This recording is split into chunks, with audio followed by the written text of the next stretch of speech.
Test, test, test.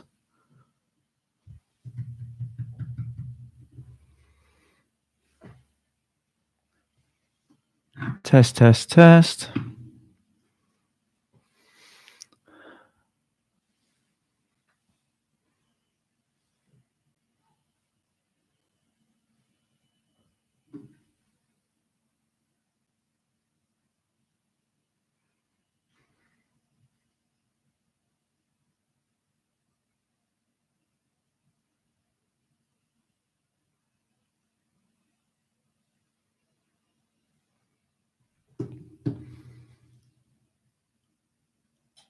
Hey, Joe.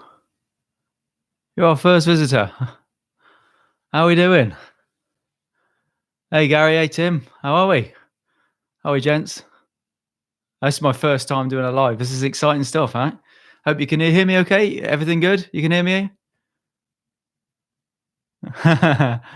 Well, it should be automatic, actually. It's I've never done it before, but I did schedule it for 7:30. Everybody hear me okay, yeah? You hear me okay? Somebody say yes or no. Why'd you catch her? Good to see you, mate. Good to see you. Oh, good grief. Yeah.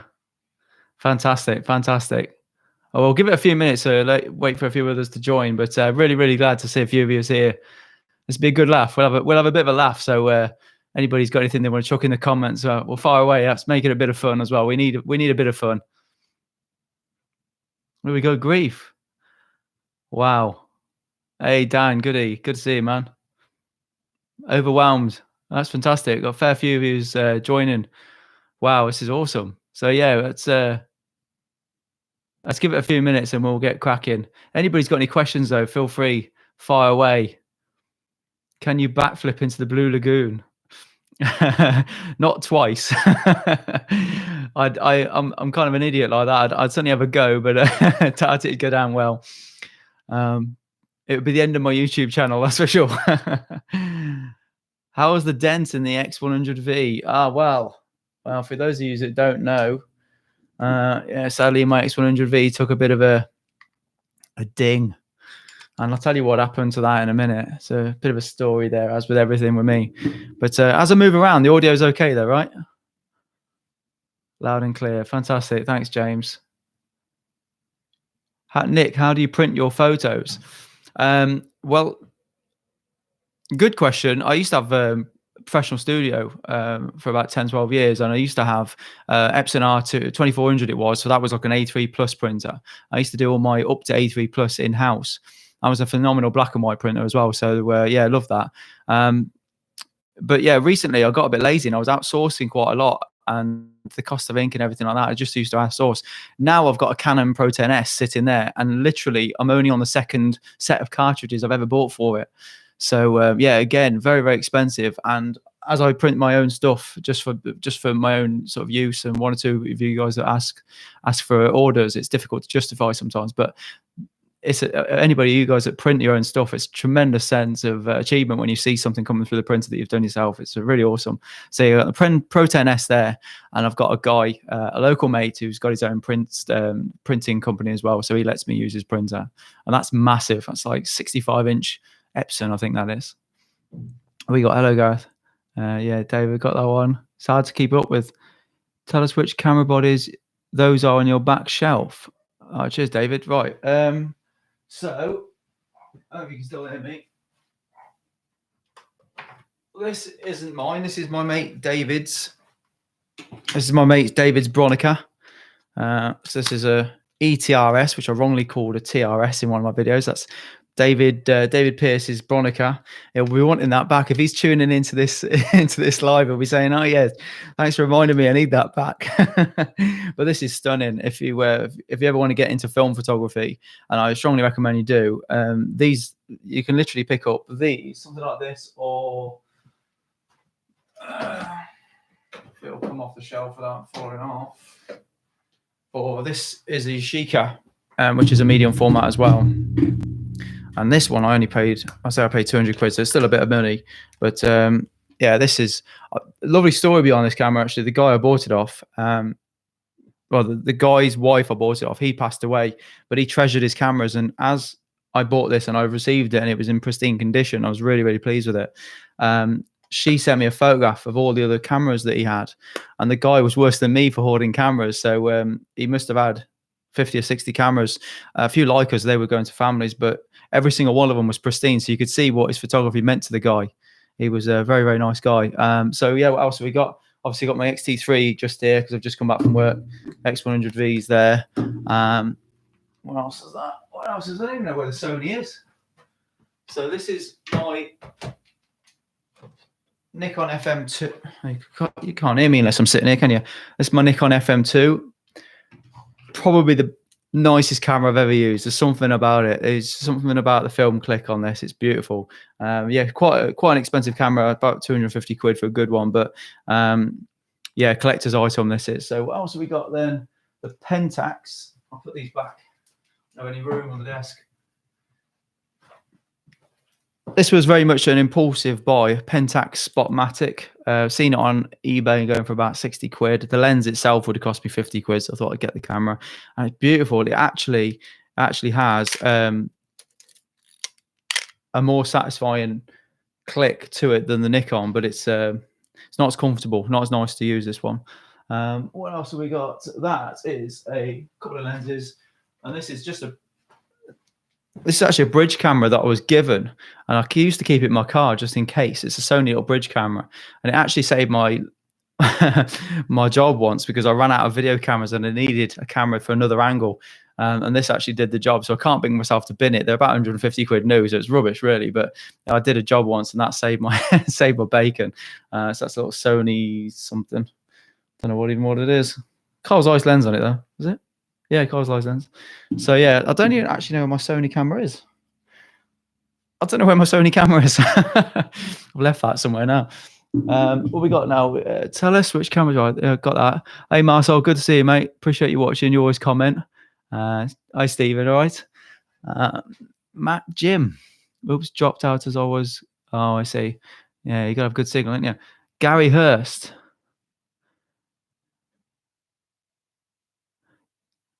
There's loads of comments coming through. It's hard to read.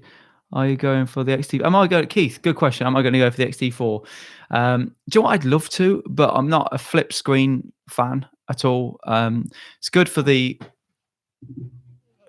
Canon for filming and stuff like that, and it is nice to have the ability. So if I've got multi-camera angles, it's good to have a flip screen. But as a photographer, it's not the camera I'd buy. I really, really, really would like the IBIS, and I'd adore the idea of that new battery is phenomenal. I love that, but probably get one when it's second hand, because otherwise, yeah, that flip screen isn't. If they bring out an XT4S or XT4, I don't know, XT4.5 or something with a normal screen, I'll probably snap one up, because with the same screen as this, I just like everything about the XT3 screen. I love the camera, to be honest. It's just the battery life on it, and yeah, sometimes the IBIS, but not always. But yeah, so yeah, maybe if it is a bargain of a camera still. It looks phenomenal, but we'll have to see. Definitely looks like an incredible camera for the money. Looking forward to Snowdonia films. Yeah, I know that was going to go out this week, and everything's been going nuts with work. So I'm sure it is with you guys as well. So yeah, life's been very scary this week. So I've not been able to put a vlog out. Hence why I thought I'd do this. What was Mac Jim? What what's that mean? Did the dent buff out of your X100V? So there's a few of you guys here now. 75. So yeah, good to have you all with me. All I wanted to do really is to bring a few people together. I've had a few emails, a few text messages from people. Quite upsetting really, just to see what's going on in the world. And I thought, you know what, we need a laugh.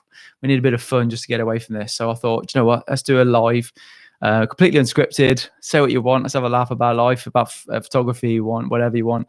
And it's just really heartbreaking for you guys in Europe now. They're in lockdown and can't get outside, and it's very, very, very, very scary times. And I'm sure, well, hopefully it doesn't come to that in the UK, but it's something I couldn't bear to think about. So I thought we'd have a laugh, get together, share some stories, it's only 7:30, so we've got plenty of time. But no one's going to the pub, are they? So right. Okay, what have we got? Did the dent buff out, and what happened? Right, so this is normally, or very often, on a capture clip. And I went hiking with a few friends in Snowdonia, and the idea was we were going to go hiking and wild camping, although the wind was rubbish, so we decided not to wild camp, just to find a bothy, and just sticking with a 35mm focal length, just to keep the bags as light as possible. Now, I love this camera. I shoot pretty much anything with this camera. I absolutely adore it. So that wasn't really much of a challenge for me. But what I needed to do was get a really light bag. So I had some Montan light hiking bag, but the straps are too wide here to get my capture plate on. So I had to put it around my waist. And so I put the capture clip on my waist, and I clip this into the capture clip, and it must have had the capture clip, the base would have had one of these attached to it as well, so I can use something else on the bottom. And it didn't go in properly, so as I walked away, the camera just fell. It just came straight out the capture clip, and sadly it rolled down. It did actually hit the there was a glass UV filter on the front there, because this has got like a temporary Amazon version of a weather sealing kit, because Fuji still haven't sent me mine. So that saved it didn't break or anything, just a tiny little scratch on the thing. But yeah, so that rolled down. It must have caught the brunt of it on the top of the camera there. But to be honest with you, I don't know how well you can see that, but without that dent, considering what this rolled down, that's the dent there. So without this dent, and considering what it rolled down, there isn't a scratch on it. So whatever they've made this metal out of is absolutely incredible. Because other than that, I mean, it will eventually get that top panel replaced. But yeah, I was upset for about 2 minutes, then realized, you know what, it makes this camera usable now. It means you haven't got to be precious about it. So at the time I was thinking, flipping heck, I've scratched my new camera, and it didn't take me long. And then I thought, you know what, it just means that I ain't going to be precious about it anymore. So I'll keep this as it is, as a bit of a reminder. And then if I do come to upgrade it or sell it, I'll replace that top section. I've already asked Fuji for a quote to see how much that's going to be. But yeah, I'm really, really impressed with it. Not a scratch on the camera, and it hasn't affected it. It works perfectly. So yeah, if anybody wants to buy that. What we got? With the pound being so weak in current situation, did think grey market. It's a difficult one. I don't really recommend anybody buy some, especially with camera gear, because I need them for my livelihood and need the warranty. So it's a difficult one. I know Yamaha, one of the companies I do work for, it's just shipping stuff in and out. It's going to be a nightmare for a while. But I think the country will come out of this really, really strong. I think we'll all learn something from this. I think it'll be all right. But I don't really recommend buying grey market, if I'm honest, because I think the warranty is worth more than the couple of £100 that you'd save. So what books would you recommend? Oh, we got here now. I haven't gone flipping it. There's a lot of comments here. HD4 gone past there. Snowdonia film should be out the weekend, I imagine. I've got nothing planned for this weekend, so we'll try and get the Snowdonia one out this weekend. I'd like to share the screen with you, but it won't let me do it. So I had a few things I wanted to show you, but I have 3 box brownies, an OM1 black, some old Bello Kodak cameras working, and the boxed X100V. Why is the boxed X100V still in its box? Get it out and use it. With the birds, okay. Hey Owen, good to see you, mate. What books would you recommend? Right. No, I haven't heard of Jim Marshall, and I'm not really a book collector. I've got a few. What about 7? Now, one book I definitely will. Where is it?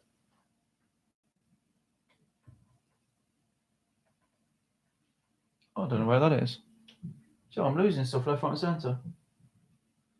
Oh, there is a book. Yeah, there's a book on street photography I picked up, and I discovered that when you look at, it's easy just to look at an image, think I like it, I don't like it, and just glance past it, and it's got no emotion to you. It doesn't. You can literally look at an image, and within sort of 5 seconds, you'll know whether you like it or not. But this book's actually taught me. You flick through, if you looked at every picture and you think, yeah, love that. Oh, don't like that. But when you were reading the stories about it, I don't know where that book is. I'll try and find that book for you. There it is. It is in there. This one. Masters of Street Photography. So this is fantastic, because as you're looking through, you might sort of see a picture like that and think, oh, I don't like it or whatever. But when you read the story about it and what the artist seen in the image, it actually makes you look at the image differently. And I think reading books has taught me that, where normally if you look through Instagram, you'll swipe up, no, I don't like that. Oh, that's good. No, I don't like that. Well, that's good.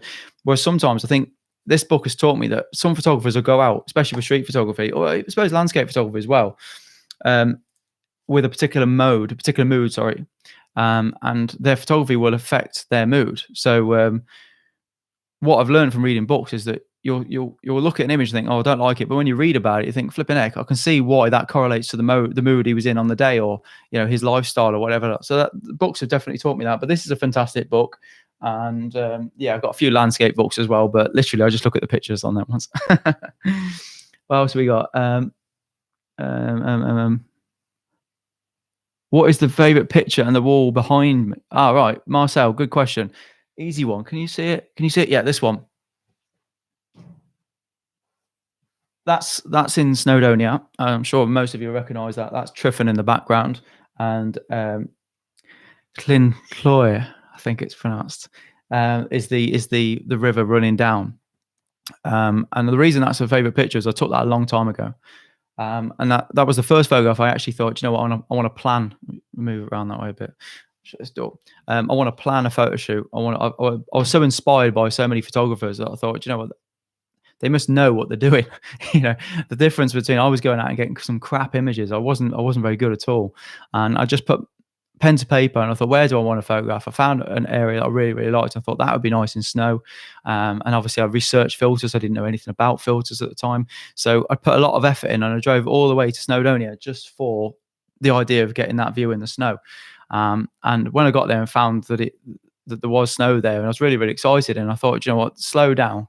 This could come together. So when I actually took that photograph and I focus stacked it as well, and that was something I'd never even heard of the week before. So focus stacking was completely new to me. So that photograph that's on my Instagram. So if you want to see that, I think it's on my website as well. So if you want to have a closer look at that one, and as well, I was kind of new to black and white photography as well. So because my commercial work was mainly color, I just enjoyed the way that came out and the planning, and that transformed my photography. So that's an image that pretty much stays in the middle because it makes me realize, what happens when you plan and you think more about the photograph as opposed to just turning up, which is great fun sometimes, but it's nice to plan as well. Thanks for the question. Where we got? Very scary. Actually, on the wall behind me, there isn't any street photography ones. There's a wall in front of me, this is my office. So it's like a garage, and I will give you a tour one day. But what I'm hoping to do is this has got a giant magnetic wall going across here, and then that will be covered with some more photographs as well. So this side of where you are now, you wouldn't want to see because this is all messy, but that's the video side. That's the side I try and keep clean. So if I need to film anything, that's always stays pretty much clean and tidy, but this side is chaos. So you're not seeing this side. But yeah, that side there is going to have a load more photographs. So eventually, when I have tidied both sides up, I'll be able to film from both angles and show you, like, when I'm going to do some film developing and stuff like that. So I'll be able to do that over here. But yeah, I'm going to print some more street photography because I haven't actually printed any street photography, which is a sin. I need to do that. Okay, if you could write, hi Gareth, if you could right now go abroad. This is from Lisa Bradley. To do photography, where would you head? To be honest with you, I've seen Argentina and Greenland have always been somewhere that, if money was not, well, if it was landscape photography, it'd be Argentina or Greenland. I like the idea of South America. Anywhere in South America is going to be amazing before it starts getting over photographed.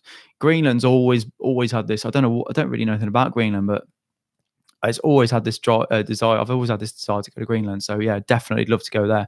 But for street photography, places like India, Cuba, the Vietnam was actually a trip we cancelled 2 years ago. So Vietnam would have been amazing. And in a way, I'm glad we didn't go because I don't think I had my channel at the time. So yeah, Vietnam for street photography, China, then places like that. But obviously, you're going to wait for these things to get safe and stuff like that. So, yeah, to be honest, the world's amazing. There's so many places we can go now that's just so easy. It's just a case of discovering it and just thinking you can almost drop a pin.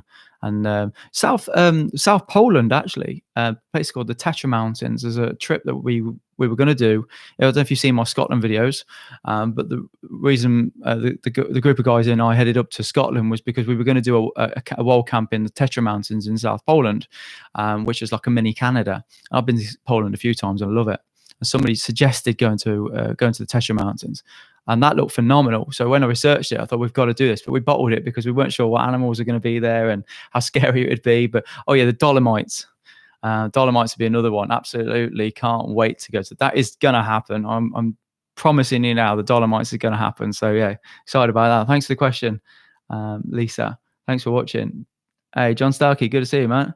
Julian Baird, we've got a celebrity amongst us. Good to see you, Julian. This is cool. I'm enjoying this.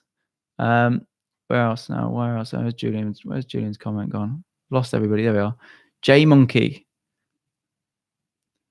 Think it's aluminium. Are we asking about this thing in the background?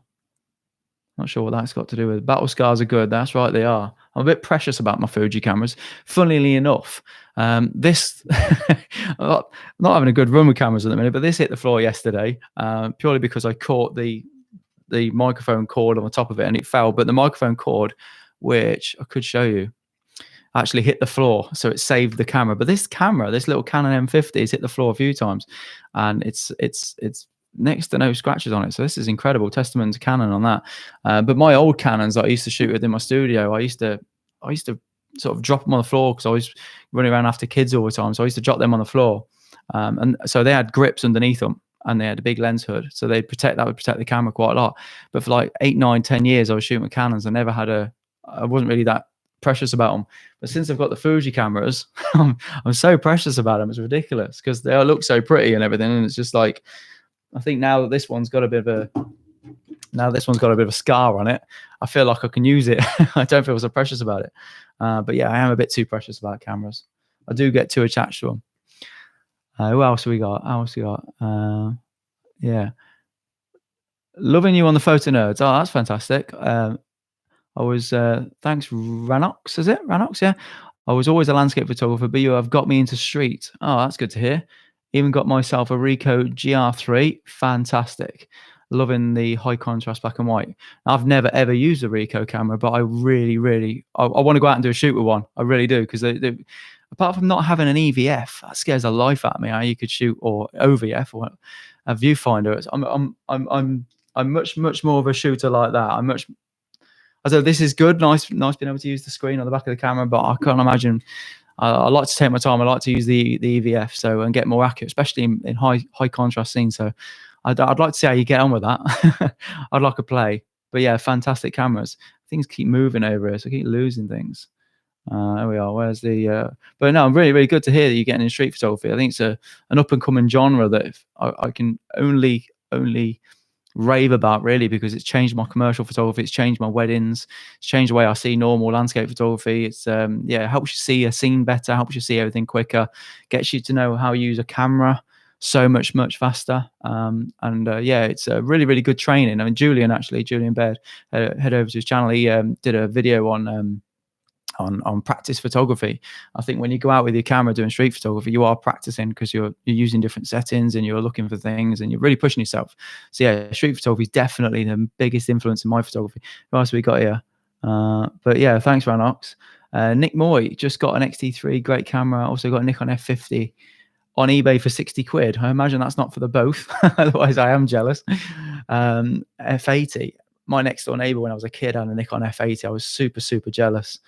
Because when I was literally about 12, 13, and he had this camera. I was really jealous of this Nikon F80. Beautiful camera. Craig Pitts, another celebrity. Head over to Craig's channel. All right, Gareth, hope you're well. Good to see you going out to do some apocalyptic street photography. Now, that's funny because I actually wanted to. Everything that's going on, I don't feel it's responsible for me to do that. But I actually really got the urge to do some especially for in the years to come. When you look back at these images, they're going to be super important. And I think that it'd be a shame if I didn't do any street photography with the way things are at the minute. But at the same time, I've got a family to think about, and I can't really go contracting any germs. But it'd be amazing to do. Really, sounds ideal. I'd love to do it from a safe distance. I'd have to use 100 mil for that one. But good to see you, Craig. Thanks for joining. Mark Walter, why do you do YouTubes about? Why can't I read this? Why do you do YouTube videos? Does it help with business at all?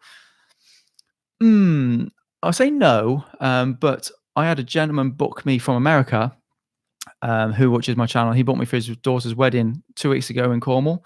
So that was strictly through YouTube. So they wanted to get married in the UK, and it was pretty much at the beginning of this. So they literally had like 10 guests turn up at the wedding because of the travel complications and everything. But that's come from my YouTube. A few talks. I've recently took a few workshop bookings, which is amazing. Street photography workshops. So that's really, really good. People want to come on that. So yeah, I'd love to do. If it did help with the business, you guys would know about it because I'll be doing a lot more videos, and yeah, I'd be able to get out and shoot more and meet more, do more photo walks, that sort of thing. So yeah, if I could make it more of a business, I would absolutely love this.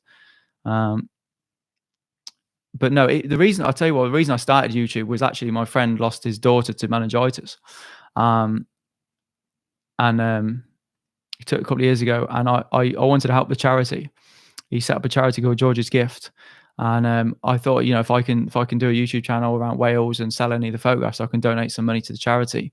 And also, I thought with the YouTube channel, a camera being on my shoulder, I'd have to slow down and actually think about my settings, because I was a dreadful photographer landscape wise anyway. I was a dreadful landscape photographer. I'd like to think I've improved somewhat. But yeah, I thought the YouTube channel, with a camera being on my shoulder, explaining my settings to the camera, I'd have to slow down because I can imagine somebody saying, why on earth are you using that filter? Why aren't you getting rid of that tree? Or why aren't you going portrait? That sort of thing. And thankfully my YouTube channel has improved my photography, and obviously got to meet so many people as well. So yeah, that's basically the most important part of my YouTube channel. Okay, so where are we now? Okay, got to there.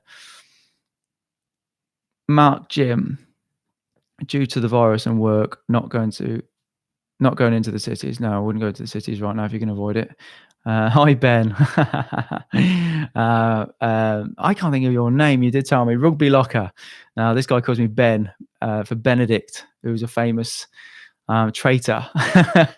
And it's basically going back from the days when I left my Fujifilm cameras for Sony cameras. It didn't last long, but I was still considered a traitor from this guy, Rugby Locker. Put your name down, mate. I can't remember your name. Sorry, so sorry. Right, which Julian put? Julian Baird. I've got a Master of Landscape Photography. Great book for the same reasons. Masters of Landscape Photography. I know it was a book I wanted to get. I don't think I got it. I've probably got about 15 books in my Amazon basket that I want to pick up, but I never read them, so it's just difficult to justify. Nikki Folks, hey Nikki, good to see you. Thanks for watching. You always comment on my videos, really appreciate it. What an exciting Friday night, Gareth live and the photo nerds in one night. Yeah, just can't get enough of me tonight. Think you should add the mirrorless argument to the photo nerds. Think you add the mirrorless argument. Right, okay, yeah. It does give a bit more balance, yeah, because none of them were actually shooting mirrorless, so it does. But I mean, it's just a tool at the end of the day, isn't it? You know, I only went mirrorless because I was shooting concerts. I was filming with my Canons. I think I was filming with Canons, and I remember getting back and getting the audio. Where's my little audio thing? And the audio thing was in the piano, and I remember hearing dump, dump, dump, dump, and I just thought, you know, I didn't even know mirrorless really existed. I didn't even know what it was. I knew I had a Fuji X30, which was little compact camera, which was amazing. I thought I need something that's as quiet as this. So yeah, that's when I got into Fuji, and it was actually by fluke because Command Cameras told me this is the camera you need to get. So they told me to get the XT1, which I had and loved. I never went back to DSLR, although I would love a D850, but I wouldn't be able to use that for my work. So thanks, Nikki. Bruce Bennett, I struggle with street photography. What types of elements do you look for that could make an interesting photo? Do you consider a theme or a subject beforehand? Actually, I probably should. I don't consider a theme or subject. But what I do, and it goes back to this book, what I said about this book, I don't realize it, but I actually go out sometimes in like, I don't know, not a difficult mood, but a frustrated mood. And that will affect what I see. I think if I see chaos, I'll start taking pictures a bit more chaotic. I don't end up liking them, but it does affect my photography. So what I'll do is I'll just go out and sometimes, probably doesn't come across in the videos, but not always, but I might not find a photograph for an hour. I mean, the Oxford photo walk, any of the guys, I don't know if any of them are on in the chat, but I didn't take a photograph for like nearly 2 hours on the Oxford photo walk. I think I attempted one, but I knew it weren't going to work. And it's just about the mood. And one minute I'll be feeling a bit like excited about something, and then like in London, as soon as I get to London, I'm dead excited, and things just seem to be obvious. London just seems to be obvious for street photography, but sometimes it's just a case of like I get here and I'm thinking, and this is true as well. I'm always scared because I've got you guys watching, and I want to give you happy, smiley content. I want to be, I want to come across in the videos as being fun to watch, and I want to put out consistent images. And so sometimes the fear actually makes you look for things, because like as a wedding photographer, an event photographer, and you get there, you should always be a bit scared, because you should always care about your work. And yeah, sometimes the fear actually makes you look for things, and I actually notice. But I'm heavily influenced as well by a fair few street photographers I follow online. And I see their shots and I think, well, Mark Fernley took a photograph. It was the upside down reflection. And I thought, how on earth do you even see that? So at the end of my London shoot in dreadful weather, I was literally walking around thinking, no, the lights got really good. Can I get an upside down shot? I just thought about it, just give it a couple of sort of 20 minutes, half hour. I thought, what do I need to look for to find to find a scene simple enough that was going to work upside down? So yeah, very, very, very much influenced on the day. But yeah, I'm definitely an advocate that if you are struggling, if you do need inspiration, then look at somebody else's photographs. And this goes for you for landscape photography as well. If you're ever in a rut and you're thinking, I'm just not feeling like I'm putting out any content or any images that are any good, the easiest thing to do is to look at other photographers' work and think, why do I like this photograph? It's not always the fact that it's a nice, pretty sky, or it's got a beautiful foreground or anything. Not always that. What is it about that image? And same with street photography. You look at a photograph and you think, I really like the way that guy's structured, or the layers, or just the clever composition, or the storytelling, or whatever it is. And then just think, next time I go out, I want that image. I want something like that image. So yeah, I'm always very, very much influenced by some phenomenal influence on social media. I went on a bit, didn't I there? Hey, someone from Japan. I can't see your name, obviously, but yeah, great to see you. Wow. Or are you from Japan, or you're just Japanese? Are you? No, just Japanese. You're from Japan. That's cool. Bruce Bennett. I see that one. Yeah. Cheers, Bruce. Appreciate your comment, mate. Oh, these things I keep losing. All the comments. They keep sliding down. Oh, there's that. I don't speak English. All right. You can have a job with this then. I don't speak Japanese. Sorry. Hey, Sarah Louise. Good to see you. David McCormick. Best camera I've ever had was a Mamiya ZM. Oh yes, Mamiya Quartz. Yes, that is on my list. Mamiya Quartz are superb medium format cameras. Absolutely beautiful cameras. And I've seen a few. I think my mate picked up one recently. I was looking at. Yeah, Dave Pierce was looking at getting one. Yeah, they are a stunning camera. Bargain of a camera as well. The Wall. Hi Gareth. What genre of photography would you like to learn? Boudoir. I'm only kidding.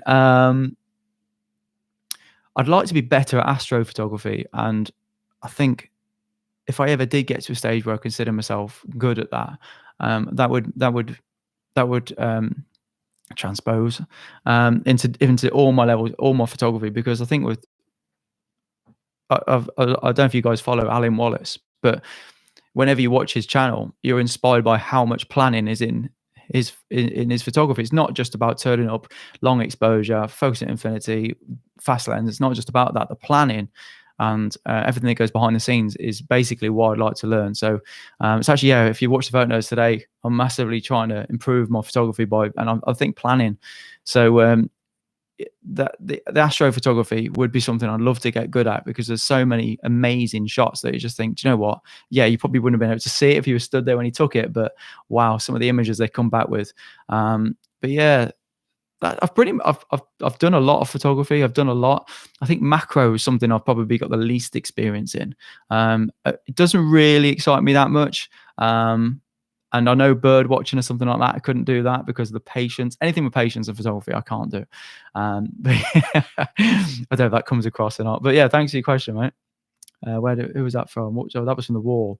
Mac Jim, are you a fan of Vivian? Oh, Vivian Maya, yes, superb, timeless. Vivian Maya is a street photographer, incredible artist, and very, very much a background shooter. So if you've never seen her work, check her out. She's very, very, very talented, and she was if I might be wrong on this, I don't think I am, but she was pretty much undiscovered as a photographer until her sort of last days, even after her last days.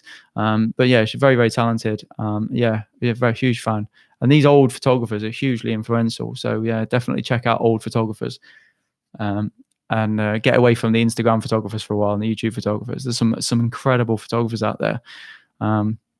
But you guys that are on lockdown and stuff that are watching this, that can't get out, something I do actually have a list of things that we can sort of discuss, that you can do in the house. And one of the things I was going to mention was literally research other genres of photography, or a genre that you're passionate about, like landscape or street, and just find out what other photographers do, how they work, how they think.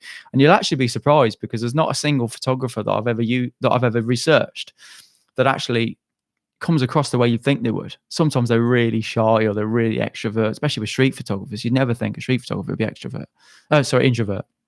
You'd always think they'd be quite confident. But so many of them were like fly on the wall sort of thing. So it's incredible to research these people, because it's inspiring if you're an introvert and you think, I'd love to do street photography, but I just can't. And there's some of these people you think, hang on, when you research them, there's some phenomenal videos on YouTube from like the 60s and 70s and 80s. Some of these photographers are like, you wouldn't think they could achieve what they did. So it's inspiring stuff. So yeah, cheers the wall. Thanks, Mac. I can't say your name. You're from Russia. I am from Russia. Vodka, Putin, and the bear. Vodka, Putin, and the bear. Oh, you've lost me on that one. I'm leaving to think about that one. Steve Fizz. Hi, Gareth. Hey, Steve. Alan Edwards, just got my X100V. Bad timing as someone over 70 to self-isolate. Yeah, well, you're going to have to get used to some of it. Well, you're going to get to know your camera inside out. I mean, when you get out, this is going to end soon, guys. This is going to be over. And we're going to be able to get out with the cameras, and we'll be really excited. And if you've got new cameras and stuff and you're frustrated, you're just gonna crush it when you get out. You're going to know everything about it. You're just going to have everything assigned. Everything's going to work the way you want it to. You're not going to be fumbling around in menus looking for things. You're going to know, and you're going to feel confident about your photography, and you're going to be inspired. All these people that are in a photography rut right now are going to be literally climbing the walls to get out with their camera. It's going to be it's going to be exciting times. But yeah, congratulations on your new X100V. I adore mine. If anyone that's just joined, we're up to 76. So yeah, we're talking about how I've dented my X100V recently. So yeah, look after yours. Oh, you're going to Thailand later this year, mate. Oh, well, you'll enjoy that. You'll enjoy that. I hope that goes ahead for you, mate. I hope that goes ahead for you. Good teen. I only taking photographs of my cats, but I've got more appreciation for photography since learning from my photographer hubby. All right. Is that the same for your wife? Absolutely not. No, well, Kara's my girlfriend, but she's sadly not into photography in the slightest. So even if I show her an image I'm particularly proud of and I'm looking forward to putting it in a video or whatever, and I think, what do you think of this? She's like, yeah. So she doesn't share my enthusiasm, sadly, but yeah, she does love, if I take a nice picture of Ellis, our son, or something like that, she'll love that, but she doesn't share the same passion. And if I see a photograph that somebody else has taken on YouTube or Instagram or something like that, I think, do you like this? It's amazing, isn't it? And she's like, do you know what she doesn't like? Blurry water, when you have the waterfall shots and the waves when they're receding water and stuff like all this sort of stuff. Is slow moving water. She just can't stand that. It's weird, isn't it? Yeah, so not my fan. But thanks, good teen, for the comment. Simon Wynne Edwards worked as a cruise ship photographer. I had a friend do that for a long time. He minted when he came out. I went to Greenland. It was amazing. Completely different look and feel to anywhere I've been. Amazing characters and landscapes. I can only imagine, mate. I would be so excited to go there. I was actually more excited to go to Greenland than I was Iceland. And my girlfriend didn't know that, obviously. And she bought us tickets to go to Iceland. So, yeah, we'll go one day. Lisa Bradley's back. What are your current favourite photographers on YouTube? Oh, I'm going to say Julian Bird because he's here somewhere. Julian Bird. I've got some good friends. I've got Gary Goff's a good friend. Julian Bird, Chris Sale, some really, really good friends. And yeah, I do watch. I have to be careful with social media. I have to be careful with YouTube. Sean Tucker's obviously a huge influence to a lot of people. A nice guy. I met him a few times as well. But I do try and keep myself away from social media as much as possible, because I find it all like very distracting, and I'm obviously involved heavily with my production of my videos. So I don't actually get the chance to watch many YouTube photographers. Now, if I'm going to watch a YouTube photographer, I don't watch gear reviews because I don't really feel like they have any relevance, because obviously the camera's yours. It's different for you. Yeah, it's yeah, there are some. I do like Nick Page. I do love Adam Gibbs. Adam Gibbs is a phenomenal photographer. Nick Page is a great photographer. And I do watch them on occasion, but there isn't one or two that I'm particularly, my friends like Julian and Chris Hale and Gary Goff, Paul G. Johnson. Paul G. Johnson's a guy I've only recently met, obviously through the Photo Nerds. Really nice chap. Enjoy his channel, but he doesn't pay out that much, so we need to get onto Paul Johnson and get some more videos out of him. But yeah, if I'm going to watch YouTube, and I do it a lot for work, and if I'm watching YouTube, I need to learn something, or he needs to teach me something. So yeah, I'll tell you what, film photographer Matt Day and Ted Vieira for film photography, they've been a huge inspiration for me. There was another one, but I can't remember the name of his channel, a guy in America, and they've been really, really helpful for me learning my film photography. So yeah, if I watch YouTube, it's literally just because I haven't really got time to sort of sift through that many. We've got the little boy as well, so we've got Ellis, he's 7 months old. So yeah, but thanks, Lisa. Aaron Hughes, are you sponsored by Jotna? Not sponsored by them, no, but I'm an ambassador for them. And them in Case Filters reached out to me and asked me if I would like to join their sort of team. And it's a huge honor, because Jotna are a company I've never heard of before. I've got anything Jotna here, actually. I'd never heard of them. And a friend of mine who works in Cotswolds, who was leaving Cotswolds to go and work for Jotna, because Jotna has got an office in Cardiff, and said, "Oh, like I said, if there's ever anything you want me to wear in a video or anything like that, or mention in a video, just I didn't even know what it was."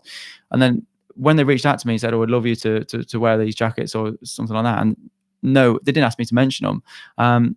But the quality, when I actually got it, I thought, I'd never heard of this company. And I love that. I love it when so I used to buy a lot of Rab, and I found Rab was just falling apart. It wasn't proper mountain wear. So the Jotna stuff is absolutely gorgeous. And yeah, so I definitely recommend checking them out. And the quality is amazing. So I'm really, really pleased. And once I got one, they gave me 2 or 3 jackets. So once I got them, I was really, really pleased. So yeah, definitely recommend. But yeah, I'm not sponsored by them. They'll give me a few things, but yeah. What camera do you use for vlogging? Well, that's the M50 industry standard. That's the Canon M50. Which will it switch on? There you go. Let's make that. So that's the M50. That's the industry standard little thing with a tilty screen, and then the mic plugs in and sits on the top there. But that's phenomenal for tracking. Absolutely phenomenal for tracking your face. These are really, really good. Wish they were a bit more stabilized, but yeah, really, really good cameras. Canon M50 that was. Marv Head, I think that is it. Hi Gareth, what is your favorite street photography lens for the X-T3? Well, it's easy, the 23mm f2, which I don't use for work. Stays up there. And if I'm going to use it for anything, it needs to be just for anything that's going to be fast moving or weather sealing, because it's nowhere near as good as the 23mm f1.4. But just because you don't know what's going to happen, especially in Britain, you don't know what's going to happen with the weather. 23 f2, I can do anything with a 23mm lens. I've just got used to. Sorry, that's a 35 full frame equivalent. I've just gotten used to that focal length. I just found I can do anything with that focal length. I can do a wedding with a 23 and a 56, so that's an 85mm. So pretty much I can do anything with them 2 lenses. So I find that if I'm filming, I'll use this one, which is the 16 to 55, 16 to 55, yeah, 2.8.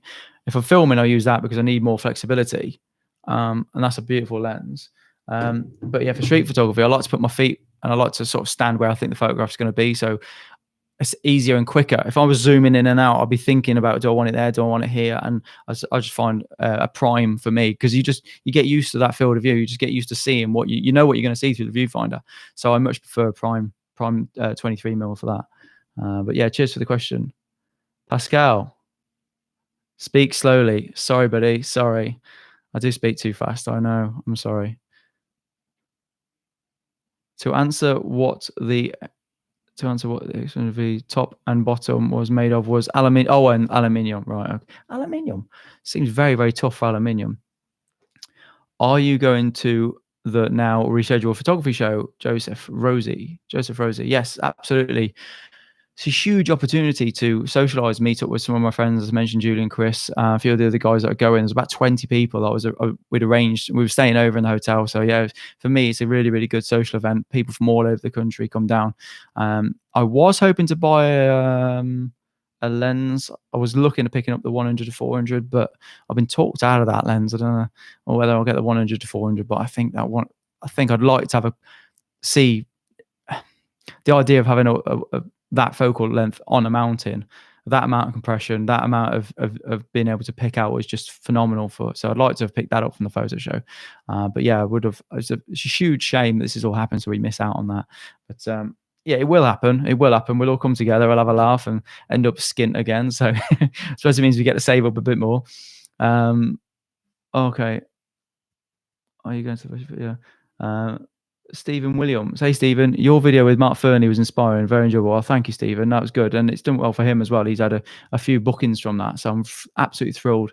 Mark's a top street photographer. You guys that might not know who Mark Fernie is, but huge influence to my street photography and a lot of other people's. And it turns out to be a really, really nice guy as well. So yeah, check out that video if you've not seen it. I really did have a good time meeting him as a character. Really looks like a rock and roll star. He's really, really good. I can't remember now, but somebody said he looked like a rock and roll star. I can't remember which one they said he looked like. Not Sid Vicious. Was it Sid Vicious? No, I can't remember who it was now. Somebody said, but no, he's a gentleman. He really is a nice guy. So that was from Stephen Williams. Cheers, Stephen. Mark, Jim. Street photography made me become more observant when out shooting. Absolutely does, mate. Absolutely does. And it means you preempt your settings as well. Because with street photography and landscape photography, they're kind of different in the way that you normally think, let's just get there, relax, slow down, take it all in, see how you feel with landscape photography. But with street photography, you've obviously got to have everything ready. So if you see something, it's ready, it's instant. But with landscape photography, what it's made me do is made you approach the scene and you're already looking. You're already seeing what the light's doing. You're already looking for contrast. You're already looking for tones. And you're already thinking about the camera settings before you've even got there. So street photography's massively improved the speed to be able to do that. So yeah.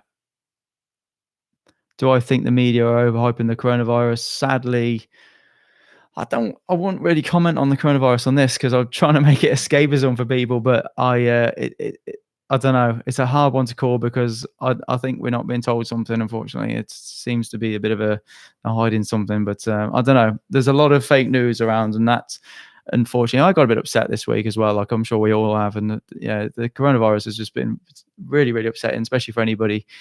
Well, everybody's employed these days, and so it's just horrendous. It's just horrendous with the whole world shutting down. It's crackers. But yeah, sorry, Mike. I don't know what to say to that. Scott Williams Photography, Congress City Centre looks like a 7. Oh no, I know. I can imagine, mate. Enjoying this very honest and sincere chat. Oh, cheers, Andy. Good to have you with us, mate. Good to see you. And you always comment on my videos as well. I appreciate it, mate. I do appreciate it. Very kind. Heath. Do you know what? I was going to say Heath. Rugby Locker is Heath. Because I was thinking Heath Ledger. And I thought, is it Heath? I thought it was, yeah. I keep losing all my... There we are.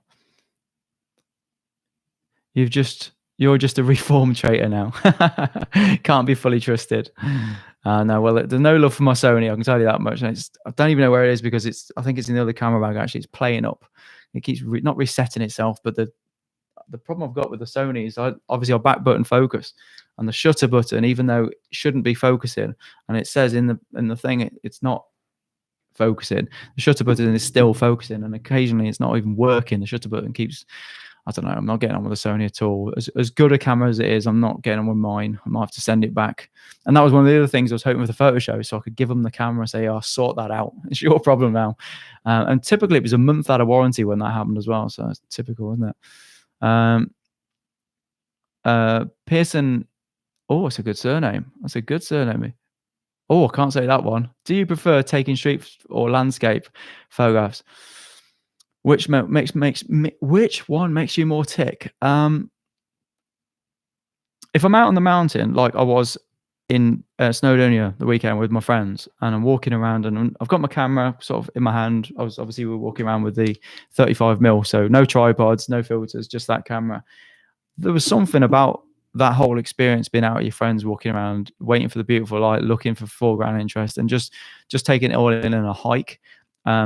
It was incredible. It was soul food, very relaxing. And if you think you don't come out with an image, but obviously you're in a beautiful environment, you're always going to come out with an image. And I found that incredibly, especially with the way things are at the minute. I just found that incredibly rewarding for the soul. I just think it's something about it. Street photography, as I said earlier, if you were watching, it's quite scary. It's quite intimidating, and you're always under pressure. So with my work, if I get to an event or a wedding, I'm feeling the same thing. I'm feeling like this needs to happen. There's no excuses. So I love street photography in the way that I know it's sharpening my skills and my abilities, and I know it's making me see things that if I only did landscape photography, I wouldn't perhaps be able to do. So street photography I always see as like a lesson that I'm going to. With landscape photography is a lot more, I wouldn't say easy, but a lot more sort of laid back, and you can take your time over it. And street photography, you've got to be alert. So I love a challenge. I'm very much driven by a challenge. Although I wouldn't call current situations a fair challenge, but yeah, I'm always driven by a challenge. So street photography is something I do really, really love.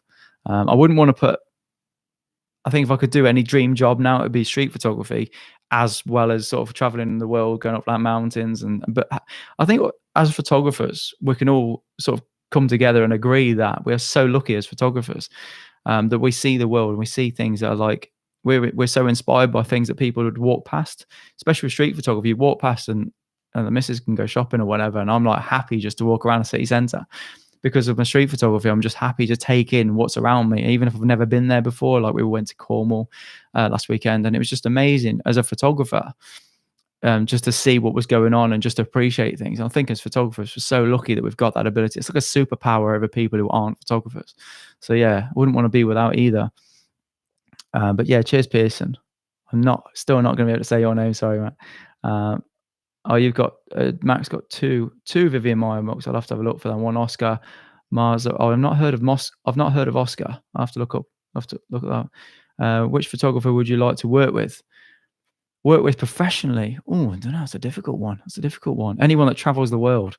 But I'd miss my family now, so traveling is gonna be a difficult one. But yeah, he's not a photographer, but David Attenborough. If I could ever do anything with National Geographic or David Attenborough, that'd be just incredible. So yeah, I hope David's okay. I hope he's being kept safe from all this. So yeah. Which photographer would you like to work with though? I go with names. Anyone but Gary Goff. Just in case he's watching. We'll soon see. So yeah, Lewis, what I struggle with is landscapes. I find streets easier. That's interesting. That's really interesting. I don't think I've ever heard anybody say that. I think what you'll probably find is you're used to a busy scene, and when you get to a landscape environment, it's kind of too calm for you. But yeah, I think if you're looking for the same elements in a landscape scene that you would look for in a street scene, you should always find something. Because I always like with street photography, I'm always looking for tones, textures, contrast. And with landscape on good light, that's straight. As soon as I get to a beach or a mountain, I'm looking for that high contrast. I'm looking for that light. Same as I would with street photograph. So yeah, that's intriguing. That is. Ben Bowen. Sorry. Hi. Hello, Ben. How are you, mate? Thanks for joining us. Sarah Louise. Hello, Sarah. Michael Inglido. That's a good one as well. Watching your videos, I'm looking for reflections elsewhere now. That's fantastic. Yeah, easiest thing when you out, especially with street photography, when you learn street photography, is the reflections are the easiest thing to sort of once you start. I was out with Julian Baird doing a street photography thing last year, actually. Obviously, this time last year, after the photo show, and we did a bit of a walk around Birmingham. And once you start seeing reflections, you see them everywhere, and it's like if you're in a rut. Landscapes as well. I had a really, really bad shoot. I did a photo meetup in Ogmore a couple of months ago, I think it was now. And I was struggling. And I wanted to do black and white. I wanted to do the black and white landscape photography. And it was going to be a vlog, but my footage was terrible. I don't know what happened to the Canon. I think sometimes these mirrorless cameras steam up on the inside of the back of the lens, but all the footage was foggy and horrible. So I couldn't show you that. But I always find that on this shoot, I was looking for reflections. I thought I'm in a bit of a rut. I didn't know. I didn't, the sun was risen. I didn't feel like I had a single photograph. So I should walk around looking for rock pools that had reflections in them because they're nice and still. And as soon as I found one, I got a bit excited. And that's the same with street photography. As soon as you find that element that you get excited about, it's so much easier to sort of get involved. And as soon as you start feeling that, you start finding photographs left, right, and center. So yeah, sometimes it's a slow process. But yeah, how long have we been going now? About coming up to an hour. I could grieve. It's flying. Yeah, cheers, Michael, for that. So, hi, I'm new here. How old are you, and what's your profession? Why can't I read? It's because the screen's too far away from me. Hi, I'm new here. How old are you, and what's your profession? Photography. Yeah, professional photographer and designer and videographer. So hybrid shooter. And have I got anything I can show you? Yeah, I got this sort of thing as well. This is what I did this for a customer this week. So this is the sort of thing. So I do like brochures for customers and brochures for like the music industry. So yeah, I'll do so this is where the street photography's come in because it's helped me find things like this. So so that's my commercial work. I do videos. That's obviously for the piano industry. But I do today I was editing a video for a company. That was really, really nice. Unfortunately, the circumstances of the video meant that it was a bit of a panic thing for the company just to try and keep them afloat while they weren't going to be in the offices. But yeah, that was the main job for today, was to film and produce the video in one day with an interview as well. So very challenging, but as I say, I love a challenge. But yeah, thanks for the question. What's my daytime job? Yeah, still photography. Well, I say that now. We'll see what happens after all this. I might end up doing something drastically different. Fingers crossed that won't be the case. Lewis Leoning. I'm looking at medium format. I've never shot it before. Shot 35mm though. Medium format. Either something like an ETRS. You can look down the bottom, down the top there, or where have I put it? I put it back over here. Yeah, or the TLR or something like that. They're super, super nice. It's a really nice sort of tactile experience, and it slows you down, makes you appreciate your photography, makes you look forward to seeing your images. So, and you do learn a lot. And I tell you what, before I shot film, I didn't even know things like pushing ISO or pulling ISO, or the fact that digital photography, you would expose to the right with a histogram. So you make sure that you don't clip your highlights. Unless, of course, you want to, like the sun or something like that. But with film photography, it's not the same. It actually retains highlights far better than it does shadows. So you're almost better to overexpose with a film camera than you would a digital camera. That's, you have to consider the film you're using. Obviously, if you're shooting transparency, as far as I understand, you can't do that with a transparency film. But with a normal film, like HB5 or something, as a HB5, you can actually overexpose these negatives by about 10 stops and they still retain detail. So it's actually incredible what shooting film will teach you. So yeah, I'm hugely glad I've got back into film. Yeah, cheers, Lewis, for that question. Eric Kendall, hello, mate. I'm still treasuring the pic, and it's amazing how much you have grown. Oh, right. You're the gentleman that bought the picture from me a long time ago for the Georgie's gift. Oh, that's really cool. I hope it's still looking good on the wall. That's really good to hear, and appreciate the feedback, mate. That's really good. Do a collab with Alan Wallace. Me and Alan have spoke about this so many times, and we've tried. Now, Alan Wallace is a phenomenal one of my biggest influences, certainly in astrophotography. If you haven't followed his YouTube channel, do and Instagram, do check him out. He's absolutely phenomenal. Really, really nice guy as well, based in the Brecon Beacons. Now, the nature of his photography is that he can't really, he'll plan, obviously, but then if the weather is perfect, he'll just fly off. So the chances of us being able to say, I might be going out tonight or I might not, and then just go, it'd be really difficult. But we are. Hopefully we'll do a camp with me and Grant and a few of the other guys as well. It'd be amazing just to do a bit of a shoot with him anyway. But yeah, Alan Wallace is a phenomenal guy. Huge inspiration. David McCormack actually bought that Mamiya in Gran Canaria. Well, you bought this one, did you? You bought one of them?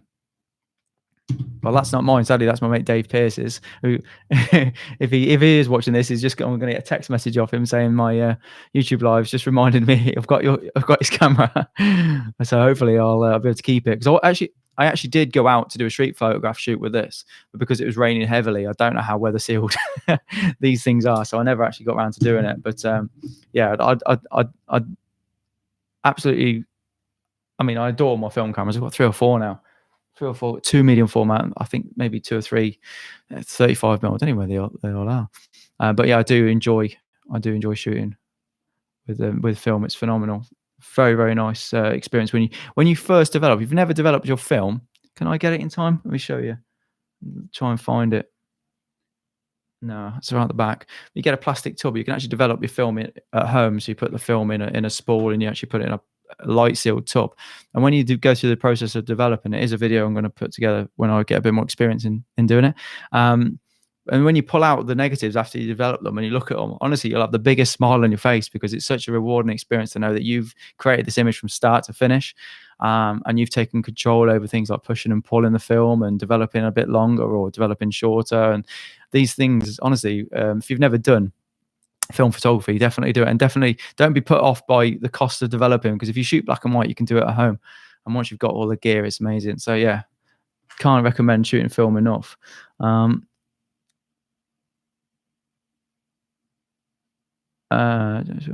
Steve Fizz, you are terrible at planning. I've just watched The Nerds. I am terrible at planning. Thank you for telling me, Steve. I know I am, and that's why I'm a creative. If all things go to pot after all this malarkey, and then there's no such thing as photography industry, I will be in a lot of trouble, because you're right, I can't plan. But as we were saying earlier, it's one of the things I hugely. If I could be hypnotized, it would be so that I was an organized, planning person. I really, really would love the ability to be organized. But yeah, cheers for the kind feedback, Steve. It's very kind of you. Lewis Leoning, I think that is. Have you ever shot street photography with other YouTubers like Sean Tucker? No. I met Sean a few times. No, I haven't. Well, Mark Fernley and the guys that you've seen in my photo walks and stuff like that. But no, not Sean Tucker. I'd love to, though. It'd be absolutely awesome. Sean knows London really, really well. So yeah, Sean, if you're watching. Owen Richards. Oh, Finding Vivian Maya. Yes. Finding Vivian Maya, the street photographer, is a great documentary. I started watching that a while back. It's actually on my saved videos. Yeah. And actually, there's another video that's only available in America, which I can't remember the name of the channel, but it's not available in the UK, that I'd like to watch as well. Mr. Rod 998. How you doing? Thanks for joining us. Hey, do you prefer black and white or color? Definitely depends on the scene. And I'm very much an advocate that if the color doesn't, well, the way I shoot black and white is that if I'll go out and I'll intentionally shoot black and white. And then say for street photography, I prefer black and white. I always do. It keeps an image simple. The more simple you can keep an image, the better, in my opinion. I'm not a fan of cluttered images, unless it's obviously a candid sort of snap of something funny happening, which it can work then. Now, if I go out and I'm shooting street photography, it'll always be, or a wedding, I'll always be looking for the scene in black and white. Now, when I come back to edit the photographs, if I think it works in color, then I'll turn it to color. A lot of people do the other way around. I'll shoot in black and white shooting color and think, does it work better in black and white or color? Well, I'll always look for a photograph in black and white, just the way I've always worked, certainly in the last 5 years anyway, because it helps me find the contrast better. I know my Fuji colors are going to be amazing. So as long as my contrast, as long as my composition is right, I know it's going to work in color anyway. So yeah, landscape photography, probably 99% of the time, I probably prefer color, because I'm probably looking for color with landscape photography. But street photography, I'll always be shooting black and white, because I think you get a better image if you intentionally look for color or black and white. So if I was going out to do landscape photography and I wanted to do fine art, I know that I'd be looking for a black and white image. I don't think I'd do fine art in color. It's just not the way I'd look for an image. I might decide later that I could turn it into color. I mean, I did a video with Dave Pearce down Mumbles. Can't remember what that was. Probably about 6 or 8 months ago. Beginning of summer. It was a very early sunrise, and in that shot, I actually showed the black and white of Mumbles Lighthouse. It was of color and black and white, and I couldn't decide whether I liked color and black and white on that. But I took the shot in color because it was a landscape one. But for street photography, I strongly recommend with street photography, if you're going out to shoot color, look for color. If you're going out to shoot black and white, look for black and white, because your hit rate is going to be far better, and all your contrast and all your strong elements are going to be far better. So yeah, definitely hope that helps someone. So yeah, cheers, Mr. Rod, for that. Podgy Snapper, good to see you. Good to see you, mate. Yeah, you stay safe as well, mate. Yeah, I hope you're doing well. Mr. Jim's back. One thing you can do if you're stuck at home, unable to get out due to the crisis, is look through your images, weed out the chaff, try re-editing images to see if you can improve the image. 100% right, actually. I'll read through a few things I've written down, actually. As Mac Jim has said, review old images, and look at what you like about an image and look what you don't like about an image as well. So if you've got a load of photographs and you're sitting at home and you're thinking, let's just go through my old images, let's go through the ones I like and let's have a re-edit them. But don't just do that because you like the image, because obviously you liked it the first time around. Look at why you like it. Is it the balance? Is it the composition? Is it the way you've got the motion right? Is it the shallow depth of field? Is it the big depth of field? What is it about the image? And then obviously look at the raw file if you've got it and think, what could I have done differently? But yeah, definitely a good thing to do.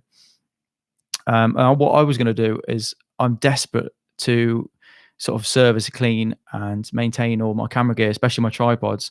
I've got a fantastic Benro Match 3, which is desperate for a service, and it's due to saltwater and negligence. So I thought if I was going to be cooped up, I'd definitely work through all my camera gear, making sure it was all clean, making sure, using the right stuff, but making sure everything, especially my tripod, it's desperate, and filters and things like that. And camera bags get full of stuff, and yeah, just rip it all apart, just have a clean, deep clear out. So what else have we got? Clean, I mean, yeah, sure. So for those again that are stuck in not being able to do anything, I mean, seriously, I've discovered My Maps. So if you've never heard of My Maps, Google that and then create your own map. And what you can do is you can plot. Now, Julian Baird, actually, again, if he's still listening, can take credit for this one, because I didn't know you could do this. You can actually create your own map, drop your own pins, and you can have lots of different group sets for the pins. So you can sort of have a landscape location, a sunrise location, a sunset location, street photography location, and you can make notes. So if any of you guys are watching this and you're stuck in and you're thinking, do you know what can I do? Download My Maps, create your own map, and plan and research areas and think, well, as soon as we get this opportunity, as soon as all this BS is over, because it will be over, we'll all be out with the cameras again soon, promise you. As soon as it's all over, you'll have loads of places you can just straight out. You won't be thinking, where should I go? Where should I go? You'll have 10 or 20,000 places you can just head out. So definitely research and plan different photo locations if you're sitting in the house, twiddling your thumbs and everybody's driving you mental, and you're fed up with looking at the news. Good grief. I'm still lucky enough that I don't have to be in isolation yet. One of the best things I did a while back was create a Facebook and WhatsApp group with all my photographer friends. So I've got a couple of sets of photographer friends that I've met on different journeys, different trips, through different sorts of types of photography. And actually, for example, the Oxford photo walk we just did, we created a WhatsApp group for that, so everybody could get to know each other and stuff, and arrange to meet up and all that. And since then, the sort of banter going between them, because obviously they've all met and they've stayed friends, and it's really nice to sit back and watch. But if you've got some good friends in photography, add them to a group and then just get chatting and just get inspiring each other and just get talking and just keep that group going, because it's dead important. And it's definitely one of the best things I ever did with my photography is have a decent WhatsApp group where you can share information, ideas, and things like that. Now, this is probably one I'd struggle with because of my organization. Manage hard drive space or delete any images. Now, I don't like deleting images. I just tend to buy hard drive after hard drive. I know Julian Bear's the same as that. You just back up. When you buy one hard drive, you've got to buy two because you've got to back up and stuff. And yeah, but I could probably go through, especially with my YouTube videos, I could probably go through and delete 10 billion gigs worth of B-roll and YouTube footage I'm never likely to need again. So yeah, if you're that bored, you could go through and delete the stuff. Set up a mini shoot in your home. Never done it, but actually, candidly, if Ellis or if Karis or someone's cooking in the kitchen and we've got reflections on the worktop, so I run and grab the camera and I normally try and get a nice reflection of them doing something in the kitchen or doing something, playing around. And especially at night as well, if you've got a light on in one of the rooms and the rest of the house is pitch black, just leave one light on, and like a doorway creates like a nice frame. So you could even do a selfie or something, put the camera on a tripod and just stand in the frame and just practice that, if that makes any sense. But yeah, there's things like projects like macro photography. If you've got an extension tube, or if you've got the ability, like these things, and if you've got anything like a compact camera, they tend to focus really, really close. So have a go at macro photography. That's something I've never really done. I've done it commercially for a few flower jewelry customers a long time ago, but nothing recently. But yeah, just like macro photography, give that a go if you've never done it. What else is that? Take an online photo lesson or workshop. So yeah, tune in. I'm going to do a few of these videos. Let me know, give me some feedback, and I'll read through them. I'll read through every comment after. Let me know if there's anything you want to discuss, because obviously this was just an off the cuff thing, something I felt like I wanted to do, just to pick up a bit of morale, because I had a few messages from people really, really upset and down about being locked in, and it's terrifying times. I'm really, really feel for you guys, especially guys in Italy that are just completely locked up in France and everything. It's horrendous. So my thoughts are with you. So I just wanted to put something together so we can have a bit of a laugh and a bit of a chat, and feel free to ask any questions, even if they're not photography related. There's a few questions I need to reply to there, so that's a lot. Yeah, take an online photo lesson and workshop. I'm going to be doing online workshops because if I've got a family to feed, and if my business or my main customers, my main 2 or 3 clients that I work with on a regular basis, if they decide that they can't open for a few months, or worse comes to worse because of the import problems that we're going to have, I need something. So I'm gonna set up. So if you do want any one-to-ones or any photo critique or any lessons on editing or just a general chat about photography or life or just a laugh, I'm going to put a link in my website or something just for that. So if anybody's interested in a one-to-one online, pretty much like this really, then do let me know and I can sort that out, because I definitely have to keep the bills paid while everything goes mental for a few more months. Unfortunately, terrifying prospect, that is terrifying. We won't go into that. Practice with your camera using different modes. Now, I don't have the luxury of this because I do it for a living. I use it for video, use it for street photography, use it for landscape photography, use different lenses. So if you're if you're new to your camera or whatever, or if you always shoot aperture priority, just literally, or if you never use a histogram, or if you're not particularly good with composition, just practice. Just use your camera in different modes. So if you're always using aperture priority, put it in shutter priority. See what that does. Look at the EXIF data when you're taking a few shots. Think, is it working? Put it in manual if you've never shot manual before.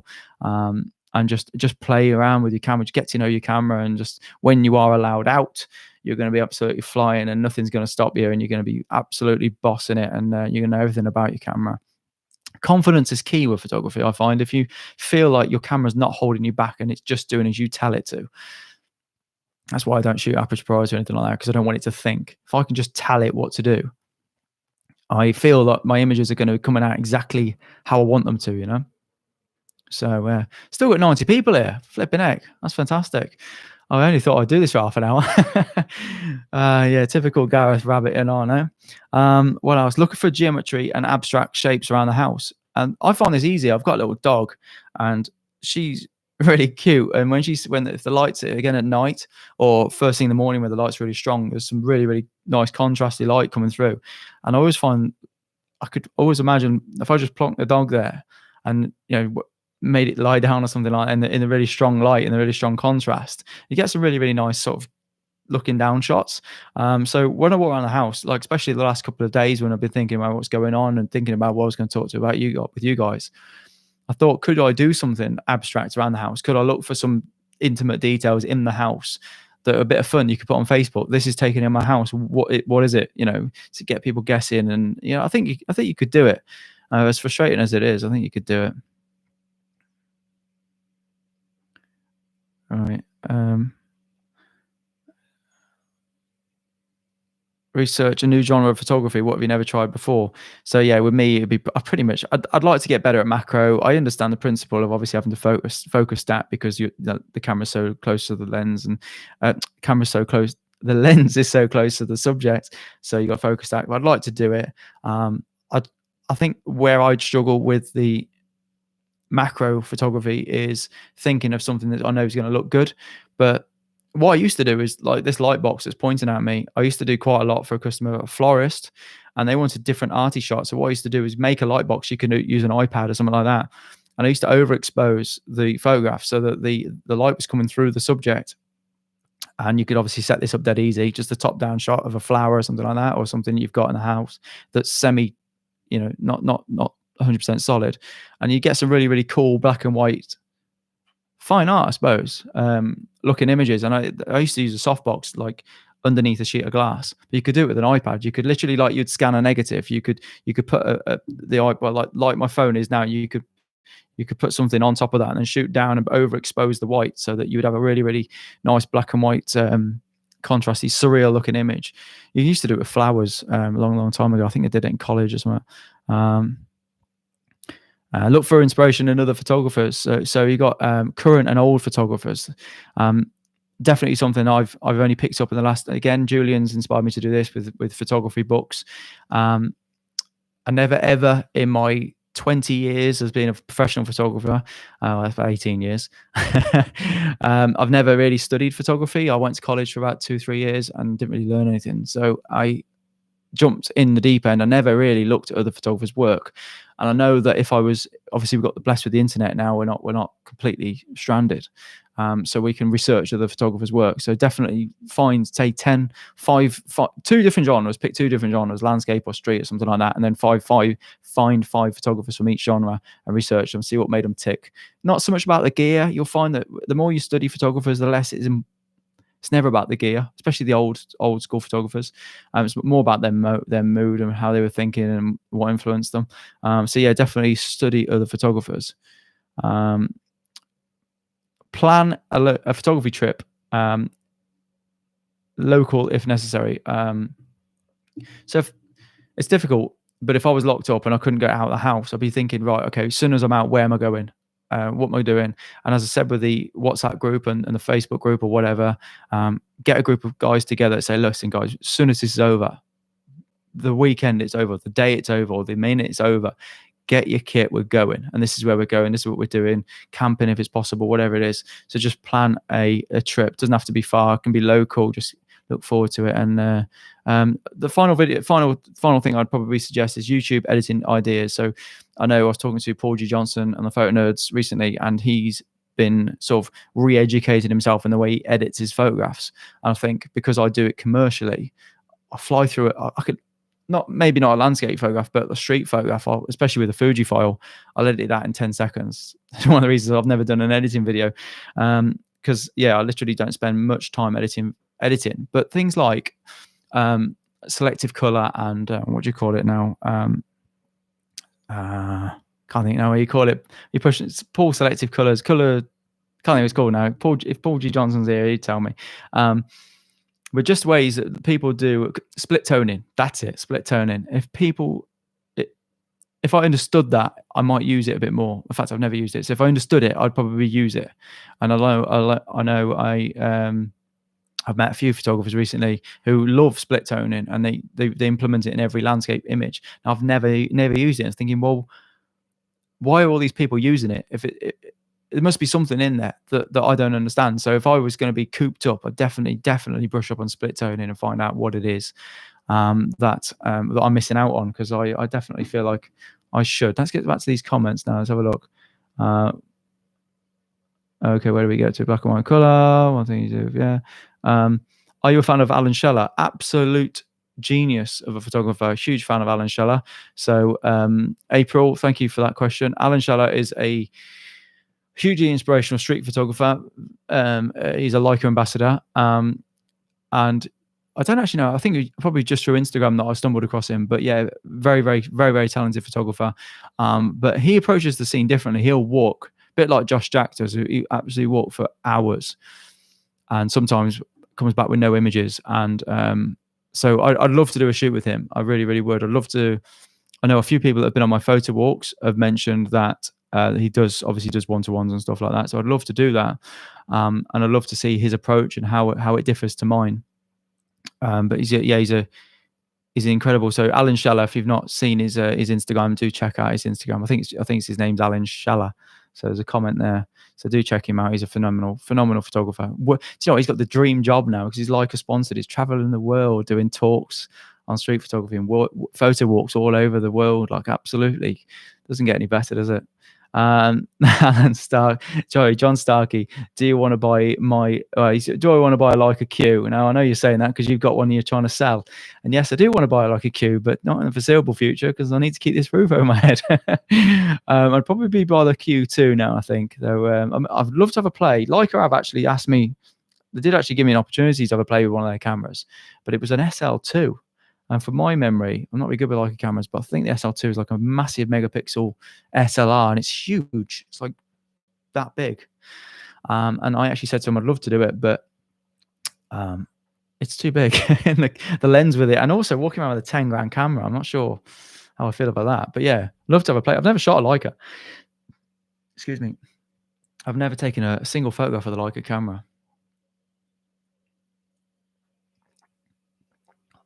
Matt, Jim, I'd love a Leica Q2. Me too, mate. But I was in Madrid or Milan?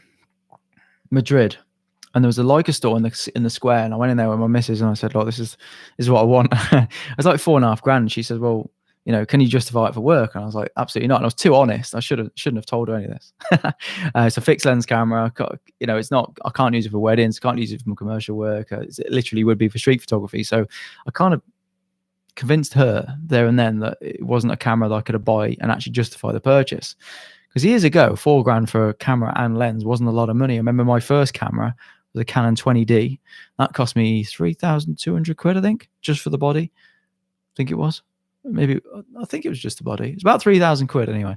And then I bought 24 to 70 or 24 to 105, what it was, f4 lens. So that was basically $4 grand in them days. So, and that was obviously a crop sensor 8 megapixel camera. So 4.5 grand for a Leica with a fixed lens with a lens on it is incredible, especially a 50 megapixel one. It's incredible value, really. But digital Leicas as well. I'm not hugely convinced on digital Leicas.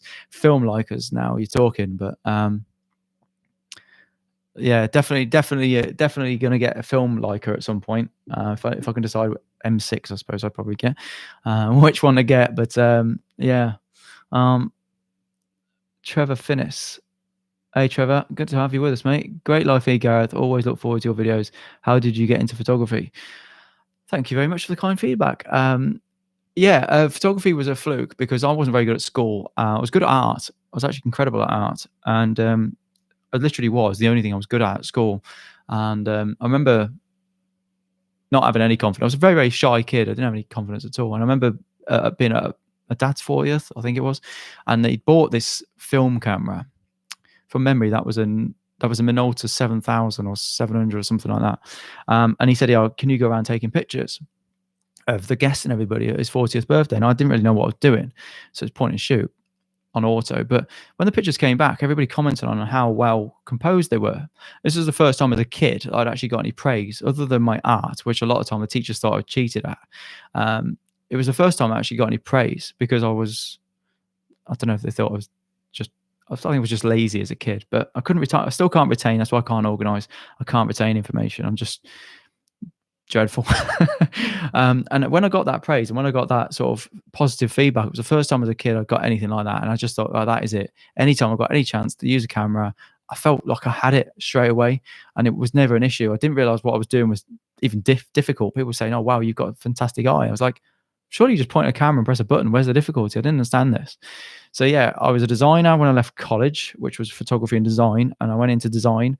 I was good at that, but the design company that I worked for used to do t-shirt printing, and they went through a stage of doing a loads of, I think, animals and photographic prints on t-shirts, and they all needed sort of, it was working with photography more than the digital side of it. So that progressed into being more demand for the photography, like the commercial photography and stuff. So it kind of went from there. And then I worked for Venture. If you've ever heard of Venture, I worked for them for a while. Ola Mills, a couple of months.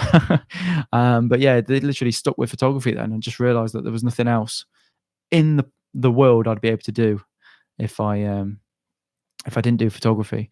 So yeah, that's how I got into it. And if I ever had to leave it, I would be an absolute pickle. Been an absolute soup.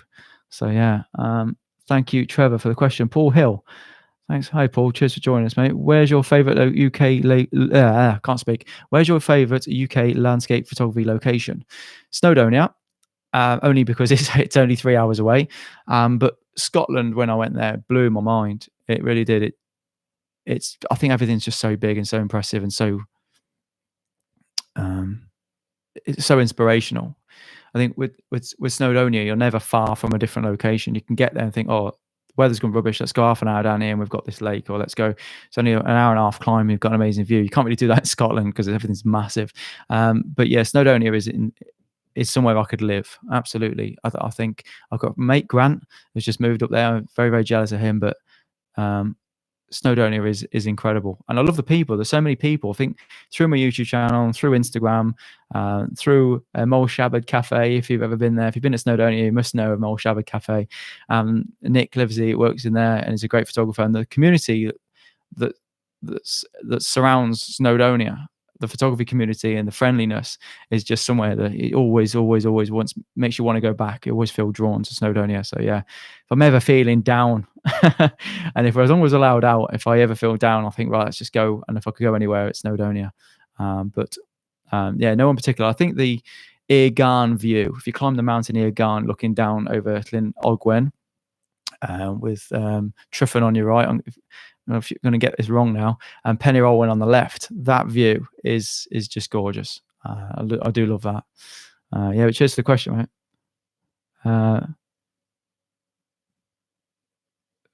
I can't say that. Alex Bolt, yo. NAF, is it? FNAF? It's a good name, mate. Sorry if I'm getting it wrong inevitably. Eric Candle, don't you fancy any of the Canon full frame cameras? Absolutely, yes, I do. And because this is rubbish in low light, the M50, it's my filming camera, because it's rubbish in low light, I actually went into command the cameras and oh no, that was the reason for it. That does suck in low light, but the reason for it was because when the Sony started playing up and the shutter buttons weren't doing, I just thought, I've got to get rid of the Sony. What can I have? And I needed IBIS and I needed a good video camera. I thought I'll go and get the Canon. So when I looked at the Canon RP, I think it's called, because it's obviously very cheap, and I didn't really want to buy into the Canon system because I love my Fujifilm. And yeah, I was really tempted. I think the new Canon stuff that's coming out looks on paper freaking incredible. It's incredible. It looks incredible. And if Canon don't hinder any of them specs like they often do, I think that will just be potentially game changing for the industry, because people will be jumping back from Sony to Canon. And I never really got on with my Sony stuff, although the 85mm prime there for the Sony is one of the best lenses I've ever owned. That is incredible. Sharp at 1.8 and very, very fast. So yeah, there's things about the Sony I love, but the Canon, I do miss Canon, especially Canon colors. I can't grade my Sony. I know a lot of you guys have probably watched my channel are really good at grading, and I'm just dreadful at it. And I'd rather, because I'm used to filming with the Fuji, I love the colors of it. There's no grading. I choose a profile, and it's job done. I haven't got to worry about grading. Even with my videos, my YouTube videos, I use the M50 because like the colors of it are so good. So I know Nigel Danson actually does grade his XT3, has he got XT2 or 3? So he actually shoots with like a log profile and actually grades his footage. But I love the fact that the Fujifilm colors I can just, and the Canon colors, you can just use them. You haven't got to really do anything. But yeah, I'm excited to see where the photography industry is going to go, because I mean the technology we've got now is already incredible. You can get an amazing camera for 1,500 quid, or for less than £1,000, really incredible. So yeah, technology in cameras is phenomenal, really. Yeah, so yeah, cheers to the question. Where now? Where? Oh, it's jumped again. Oh, Andrew Lund's joined us. Hey, Andrew. Get to your question in a minute. Flipping out. Oh, good grief, there's a few. You want a 1.4? That's from Neo Nunez. Neo Nunez. You want a 1.4? I presume you mean the 23mm 1.4, is it? I think one of my favorite ever lenses, especially on the XT3. It's really, really clever how camera manufacturers, I assume all camera manufacturers, can make what was a really slow lens on the XT1, XT2, and then they've somehow made it so that you put one of the old It's probably in the camera bag there. One of the old vintage primes on there now, and it's suddenly all of a sudden a lot faster than it used to be, and it's really clever how manufacturers are able to do that. So the old vintage Fuji lenses are now absolutely brilliant. So Raymond, actually, I've seen this. Raymond Fitzpatrick's asked, someone asked for some photographs for their website, what should I charge? I've seen this. You posted it. I think you posted it on Gary Goff's page. Am I right? I did actually see this question. It's a difficult one, and you really do need to find out what they're going to use it for and what sort of commercial release you're going to give. You might want to give them a single-use release, so they can use it for one campaign, or you can sign the copyright over, and they're very, very different. And in honesty, I'd get a proper contract drawn up, so whatever you do, you could sell it for 150 quid if that covers your cost, or you could sell it for 150 grand if they were going to be like a massive company and they're going to use it on billboards. So it's not an easy question to answer. I've been in that position a million times. In fact, I'm in similar position now, and it is all dependent on how the end product's going to be used, and if they're going to use it over and over again, if they're going to have distribution rights, if they're going to be able to print it. So yeah, you need to be careful where they're going to put that image, but make sure you get it in writing. Don't just see it as a business transaction. Don't just don't take it lightly. And good for you for standing up for yourself and doing the research as well. So a lot of people just say 50 quid, don't worry about it. So, but it is an honor sometimes when people will use your photographs and it's like a big brand and you think, oh, this is amazing, Fujifilm or whatever want to use my images. And yeah, but do consider it as a business transaction. Cheers for the question, Raymond. Max back. Did you notice all these YouTubers going on about the X100V overheating and the grinding noise? If you're using the camera as normal, it shouldn't overheat. Nutters. Mine doesn't overheat. It does get warm, but it certainly doesn't overheat. But this has it. Oh.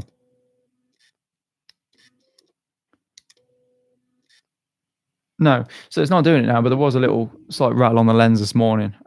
It's not doing it now, weirdly enough. But yeah, the camera is absolutely phenomenal. The tracking and the eye, it's really, really good. It's a huge improvement.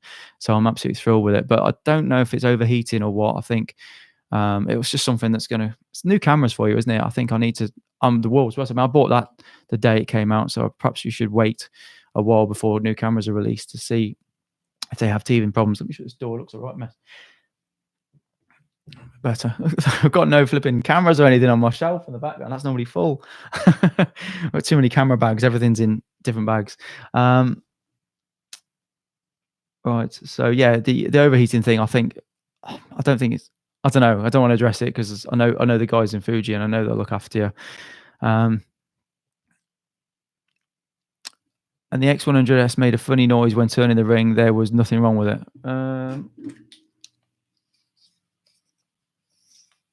No, mine's fine. Mine doesn't make a noise until I never actually checked that before. Actually, it's the first time I think I've used it.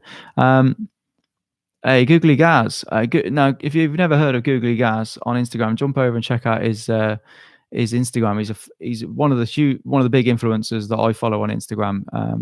Him and Alir and Grant now in Snowdonia. There's a few guys on Instagram that I follow, and Googly Gaz is an amazing photographer, always on the mountains. So if you're looking for Snowdonia pics or caving, actually, Gaz has gone to caving now. He's a phenomenal photographer, shoots Fuji as well.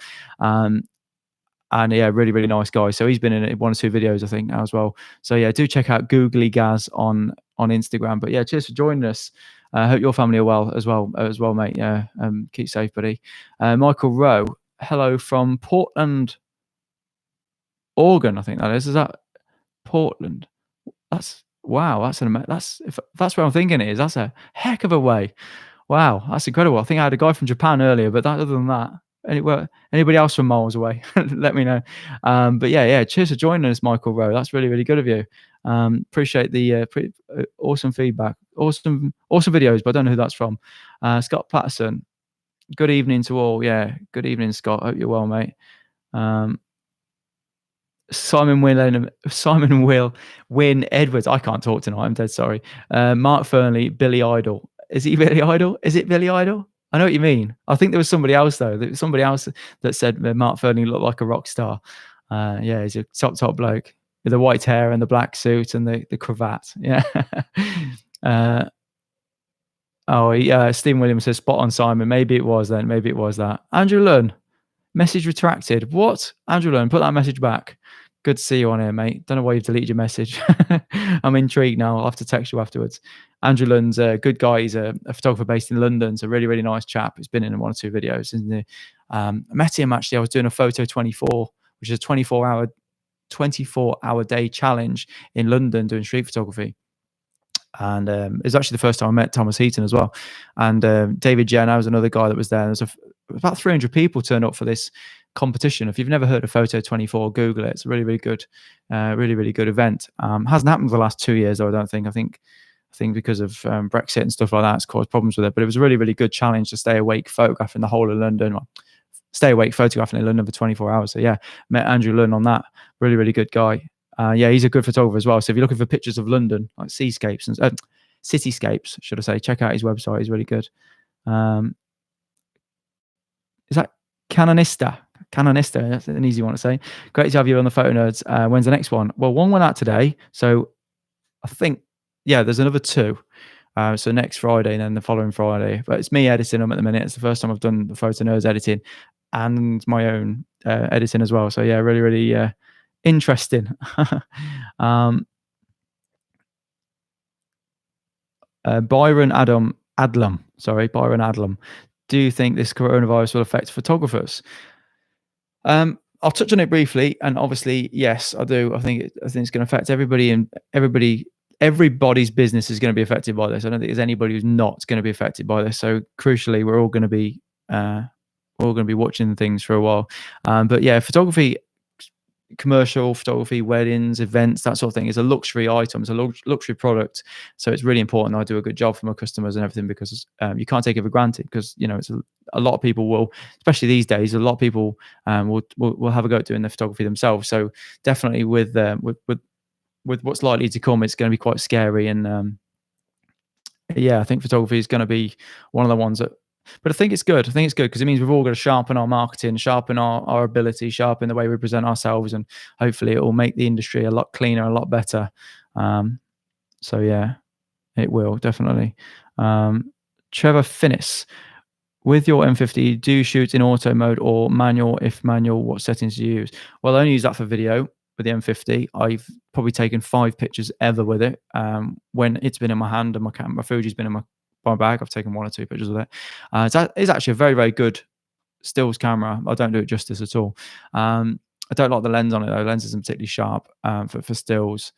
That's maybe mine's been battered a bit. I don't know. But with this, normally full manual though. So I normally shoot full manual. But it's quite difficult to use full manual because it's only got one sort of dial and stuff. But yeah, I use that fully manual. Or if I am, yeah, because fully manual, it won't let you do 1/50th of a second in auto. So if you're in fully manual, I can film 1/50th, shoot at 25 frames a second, but film in 1/50th. But when you put it on auto, it will double straight up to 100th of a second. So you can't get the proper ratio for video. So that's the reason why I tend to shoot in manual. But yeah, good little camera there.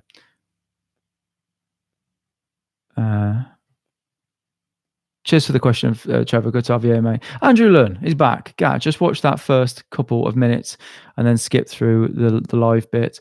I saw you talking about your film cameras. Why do you enjoy shooting film so much? I should try it. Definitely. It's liberating because it makes you think a lot more. So if you walk out with one roll of film, which has got like 24, I think this is it 24? It's just 36. Sorry, 36. It just makes you think about your exposures more, and the actual tangible way of slowing down and using a camera and thinking about, especially with a medium format like this, the actual experience of shooting through the top of this and everything being backwards and everything being, and having to slow down, and then really, I mean, you can use hyperfocal distance obviously, but sometimes just slowing down and using a medium, especially a medium format, but it's just a really nice tactile feeling, and you can't sort of take a picture and go, no, rubbish, next. You've really got to put a lot of consideration into the photograph, and obviously then you've got the excitement then of going back, and especially I don't think I could do a lot of film photography if I was developing it myself. If I wasn't developing it myself, because I've got the little Patterson tank, a little 20 quid thing, I think they are 20 quid tank, which I'll do a video on, because I can develop my own film the day I shoot it, and then leave it to dry. I usually hang it up in the garage somewhere, hang it up there, and then the next day I can scan it, which is an interesting process because I use an extension tube, which I thought I had, and I shoot down onto the iPad, and that's it's all a lot slower when you see an image, even if it doesn't come out as well. You're looking, it means more to you than the same would be in digital because you can't see it straight away when you take it. So when you see it and when you expose that roll and you look at it afterwards, you develop the roll. It's just so sort of exciting, and you're looking at it thinking, oh, I hope it came out and all this sort of thing. So it's really, really, you never get bored of it. You never get bored of it, and it's definitely something I'm really, really glad I ever tried. But yeah, I actually bought a film. The real reason I bought a film camera was where is it? I'll put it down somewhere. I bought this camera because when we knew we were going to have Little Ellis, and I wanted to have a collection of negatives. So I bought a film camera. This is the Nikon FM2. So I bought that because I knew that when he's born and at milestone events, I'll be able to take proper film. Obviously, I'll have my X100 or whatever there as well, but I knew I'd have proper negatives. And I've got a folder in there with all the negatives. I haven't got to go looking through hard drives. They're physically there. And at some point, I'm going to get a book done of when he's 1 or something like that. And it'll be really nice when he's older to have actual negatives and actual proper photographs. And obviously, we're spoiled with digital, but I think a lot is lost when we don't have negatives and stuff. So yeah, that's my reason for doing it. And then I shot addicted and seen how cheap you could get them on eBay and just start picking them up. And this one, Pentax, Ashi Pentax Spotmatic. I think it was 60 quid with a lens. Fantastic, beautiful camera, beautiful. Yeah, so it's addictive buying film cameras. Cheers for the question. Good to see you, Andrew. We need to catch up, mate. I hope you're well. Be safe in these crazy times, mate. Be safe, mate. Ken Lees. Is that Lees? Yeah. Which band or famous person would you like to photograph? Oh, that's a fantastic question. I've always been a huge fan of Jim Carrey, and just because his energy and stuff like that. So I'd love to photograph him because he's quite charismatic. I always find him quite charismatic. That's a good question. I've never thought of that. David Attenborough would be somebody I'd love to just meet, and I'd love to photograph him. So David Attenborough, not because he's particularly a good picture, but just because he's somebody that I'd like to have a picture that I've met him, you know. So yeah, I'm just gonna have to think about that one. I'm not really a big celebrity fan, so yeah, I have to think. That's a good question. That. Well, we'll come back to you on that one, Ken. Sorry, mate. Peter Cardo, from Denmark. Hello, mate. Peter, good to see you, man. What is your preferred street location in London? All of it. London, you think you're going one place and then you get out your car, get off a train, you start wandering, you don't even know where you are. You're seeing photographs and it's crazy. The things you see in London, it's just, I find it so much fun. I just don't think you need to have a plan. But I really do. When I was Canary Wharf with Mark Fernley, that was both of our sort of paradises. It was the sort of place that both of us would get super excited about being in because it was just clean, minimalistic, loads of lines, loads of contrast, and yeah, the right weather. That's going to be an amazing place. So providing security, don't rugby tackle us to the ground or something like that. It's a really, really good location. So yeah, I've got to be careful pushing that location because I know that Mark has tried taking a few people there before, and if you're with one or two other people, they do watch you. So yeah, it's a phenomenal location. Really, that's my sort of environment anyway. But it's private property, so you know they tell you to leave, you got to leave. But it's worth going out to get a shot anyway. Grab it while you can, grab and run. Just wear trainers or something. Max asked, I tried to set the viewfinder to black and white, but capture in color. But it saved on black and white. How do you set the X100 to do that? Mode the camera. Right, okay. So you want to shoot black and white, but it saved. I tried to set the viewfinder to black and white, but capture in color. But it saved. Well, shoot raw. That solves that problem. And then what you can do then is whenever you change your profiles, then it should change the color of the viewfinder. But as long as you're shooting raw, you shouldn't have to worry about that.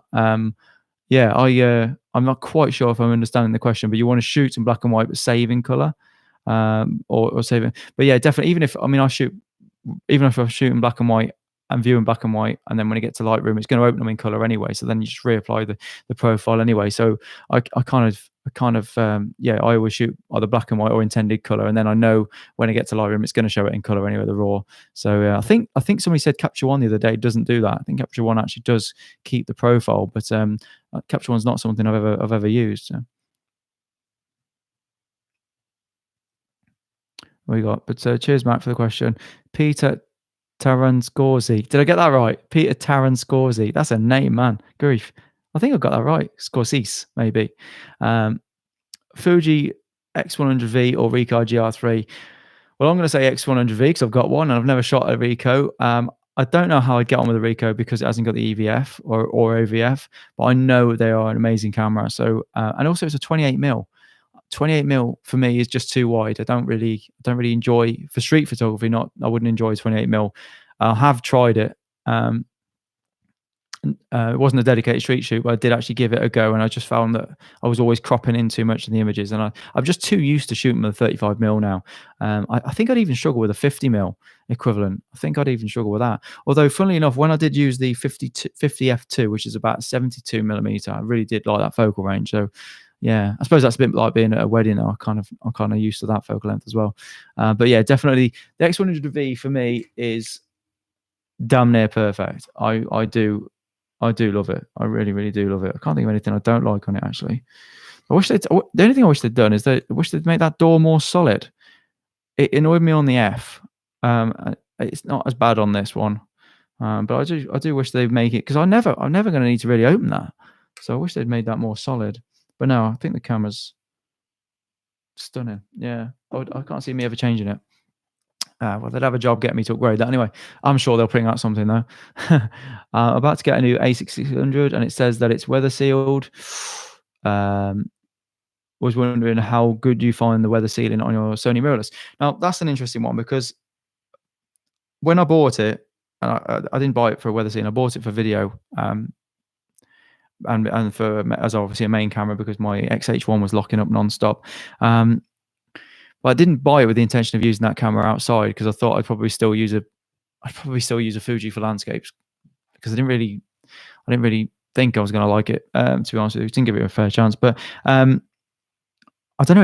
It never felt like, somebody told me it was weather sealed, and obviously got to have the right lens on it and stuff like that for that to apply. But it never felt like it was weather sealed. It just felt like it was, I don't know, not even anywhere near as well built as that. I mean, this feels like it's weather sealed, the X-T3. It just feels it. And I had a Sony A6000 when they came out, and what lens did I have? I probably just had the basic Zeiss lens, 24-70, that sort of thing. F4, I think it was. I know I wouldn't have said, but that's a long time ago, and they've developed that a lot. But I'm not a fan of. I don't believe too much in this weather sealing. I think what the biggest thing for me is, if I'm camping and I'm in a cold environment and I come into a tent, I don't want it condensating on the inside. Or if the camera's been in the car all day and I've been driving from a cold destination and get it in the house, and I take it, and I have to, say for example, I get to a job and I have to take the camera out of the bag dead quick, and it steams up with condensation. The weather sealing for me helps them, because it means that I've got more chance of the inside of the lens not steaming up. So things like that are why I trust weather sealing more so than actually shooting in the rain. Although, I do want to give street photography in the rain a go. So that being weather sealed is definitely huge buying decision. But yeah, my mate Andy Paul's got a A7R3. I get confused with Sony model numbers, and he loves it, and he shot that in all conditions and never had a problem. Aileen, my mate from Snowdonia, shoots for the Sony as well, and he lives on the mountain every night of the week with Googly Gaz. They are always on the mountain, and they definitely say the weather ceiling's up to it. So yeah. Steve Fizz, a cool tool to plan your street photography. I use Google Street View. I did Nottingham a few weeks ago and planned a route. I got loads of keepers. Yeah, I mean, I've tried planning street photography, and I like the idea. Like when I met Mark Fernley, he's a big advocate of making sure you know where the light's going to be at what time. So I'll have a wander around, do a bit of a recce, and you think, well, the light's nearly in this place. If I came back about 2 hours later, the light would be at this time of year. The light would be in that place. So I'd come back then. I'll make a note of it, and I'll come back and just wait and camp out and just fish for that photograph. Now, a street photography, I like the idea that you don't have to plan. I like that you can just rock up and do it. But for some reason, some people it works. And Google View, if you want an idea of how something's going to look, then yeah, it's really, really powerful. Yeah. Try macro with manual focus, adopted lens with split image focus on your Fuji. I have tried it. I have. Yeah, it was a novelty for a few minutes. I did. I will get a macro lens though. I think you're right there. I think with the split focusing, I think it comes into its own then. I think with a macro lens, it comes into its own. But it's not something I tried. I remember my dad when I was a kid had this Chinon camera. And when I say when I was a kid, I'm talking about 10, and he had a macro lens on that. And I remember playing with that, and I remember getting everything lined up then, and it worked. It's the only way you can see through it. So I remember it differently on a macro lens. Das asks, how are you getting on with the other two photo nerds? Dreadful. It's doing me head in. No, it's been good. It's a learning curve for us all though, because we're obviously trying to improve the channel. We're trying to improve the content. And I live 4.5 hours away, so it's a hell of a commitment. But no, Paul G. Johnson, fantastic guy. Obviously, check out his channel if you've never seen any Paul's videos. Doesn't post so much now because he's got huge family commitments. But really, really nice guy, very knowledgeable. Yeah, lovely. And I've only met him for the photo nerds. Really, I think I met him once before. So yeah, Paul G. Johnson's a lovely guy, and obviously Gary Goff, big character, very very confident chap. So it's all been very, very much a learning thing for all of us, and the photo nerds is something that was quite daunting for me. And truth be told, when I get nervous, I talk a lot. I suppose I talk a lot anyway, but when I'm nervous, I talk a lot. So the photo nerds was something that when I got on it, and I just ran away with it a little bit. So yeah, I think it's been good fun though. So if you haven't seen the photo nerds, do check out that podcast. It's a good laugh. And incidentally, it's actually on half as long as this is. So we go for 2 hours nearly. I'm gonna need another glass of water. Right. So that was from Das Flugel. Cheers, Das. Thanks for joining us, mate. Jen Granger. Check out Mighty Networks for creating a group. Mighty Networks. Oh, I've never heard of that. I will do. That's interesting. No, Mighty Networks. Yeah, guys, if you've never heard of Mighty Networks, Jane Granger says to check that out for creating a group. I wonder what the difference is, though. Dan Goody. Good. Great photographer. Check out his Instagram. Dan Goody is a good lad. He's been on a few of my photo walks. He's in the Oxford one. Yeah, really, really nice guy. So do check out his Instagram. I think it's Dan_Goody Art. No, Dan Good Art, isn't it? Dan Good Art. Dan Goody Art. Yeah, check him out. He's a great lad. Great lad. Good photographer. Sell some prints to make some extra cash. I'll buy one. Oh, cheers, mate. That's very kind of. I might end up doing just that. Yeah, I've got to sort that out actually. I'd like to be able to sell some prints. But yeah, definitely the way things are going, I think I'll have to start an online gallery just in case the business doesn't pick up again afterwards. But yeah, that's very kind of you, mate. I'll probably take you up on that one. I hope you're doing well anyway. Dan works in the hospital in the pharmacy department, so I hope he's keeping safe with everything that's going on. Keep safe, mate. Hopefully catch you again soon. Jane Granger's back. Even though you're self-isolating, you can still go out if you're not mixing with people. There is no one around at 5 a.m. Good point. Now, obviously, I'm not self-isolating. We've got no symptoms at all, so we're fine. And I work with the same people on a regular basis. So we're all very, very much monitoring that and making sure that we're not likely to catch anything. But yeah, definitely in the UK, there was no bans on going out and about. So you can definitely... They're not banning our freedom just yet, so we can definitely get out, like you say, 5 a.m. There's no one around, not a sausage. So yeah, good tip. It's just getting up at 5 a.m. isn't it? But I suppose after a couple of weeks in being locked indoors, you're going to be climbing the walls to get outside. So no problem then. Simon Wynne Edwards is back. As long as you keep your distance from other people, you can. Yeah, you can. As long as you got your distance, you can walk around the country, and yeah, it's definitely something I'm looking at. I'm obviously working as much as I can at the minute, so I'm not taking any leisurely time with photography. So I'm making sure that I've got next time worst comes to worst, when on my 2 or 3 companies decide they need to shut doors, then I'll have a bit more free time. But yeah, at the minute I'm knuckling down. I haven't really got much time to do any of my own, certainly not YouTube photography. So that's very stressful, very upsetting to even think about, isn't it? Terrifying prospect, not having any freedom. Tom Watt. Hey, Tom Watt. Oh, mate, Tom Watt. Tom Watt. Jump on his Instagram. He's such a nice guy. He's one of the funniest guys I've ever met. He was on a video called Blinking Paddleboards, I think it was, wasn't it? And we were joined with Sarah and Amy and Chris, who was with us, and we were camping in Snowdonia. So Tom Watt is a hilarious chap, an amazing photographer, and just a generally lovely guy. So Tom, it's WAT, isn't it? Your Instagram. So yeah, do check out Tom Watt's Instagram and say hello. Tell him I sent you. He's a super nice guy, and I can't wait to catch up soon, mate. And unfortunately, this weekend it doesn't look like it's going to happen, is it? Because of all this nonsense. But yeah, thanks for dropping by, mate. Oh, I lost it again. Lost it again. Good grief! Look how many.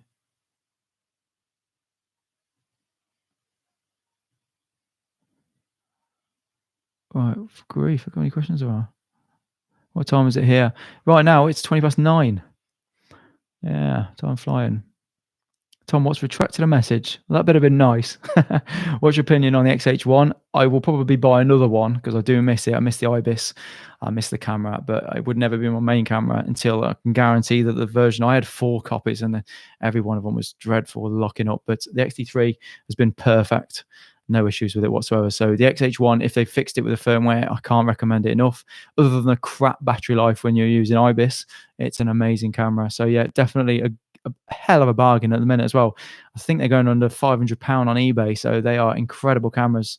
And yeah, I'm going to buy one for video because I really hate using my Sony because sometimes I need an IBIS camera. So yeah, I do miss that camera.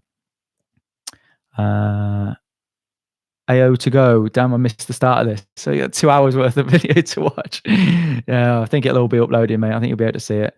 Jane Granger, do you have a website? I do, yeah. GarethDanks.co.uk. You'll find that easily enough. Fully agree with Snowdonia. Cheers, Trev. Awesome place. It is indeed. I would happily live there. If the missus wasn't so close to her family and they're all based in South Wales, we probably would have gone by now. Especially with Grant Hyatt going up there and making me very jealous. Good Teen asked, have you ever been to a photography judging panel? I don't actually know what one is. A photography judging panel. So I've been asked to judge photographic competitions once or twice. Admittedly, I don't feel like I'm confident, qualified to do that because I think it's an art in itself, isn't it? And I didn't really like doing it, but I gave whatever expertise or whatever opinion. But no, I don't think I've ever been to a judging panel.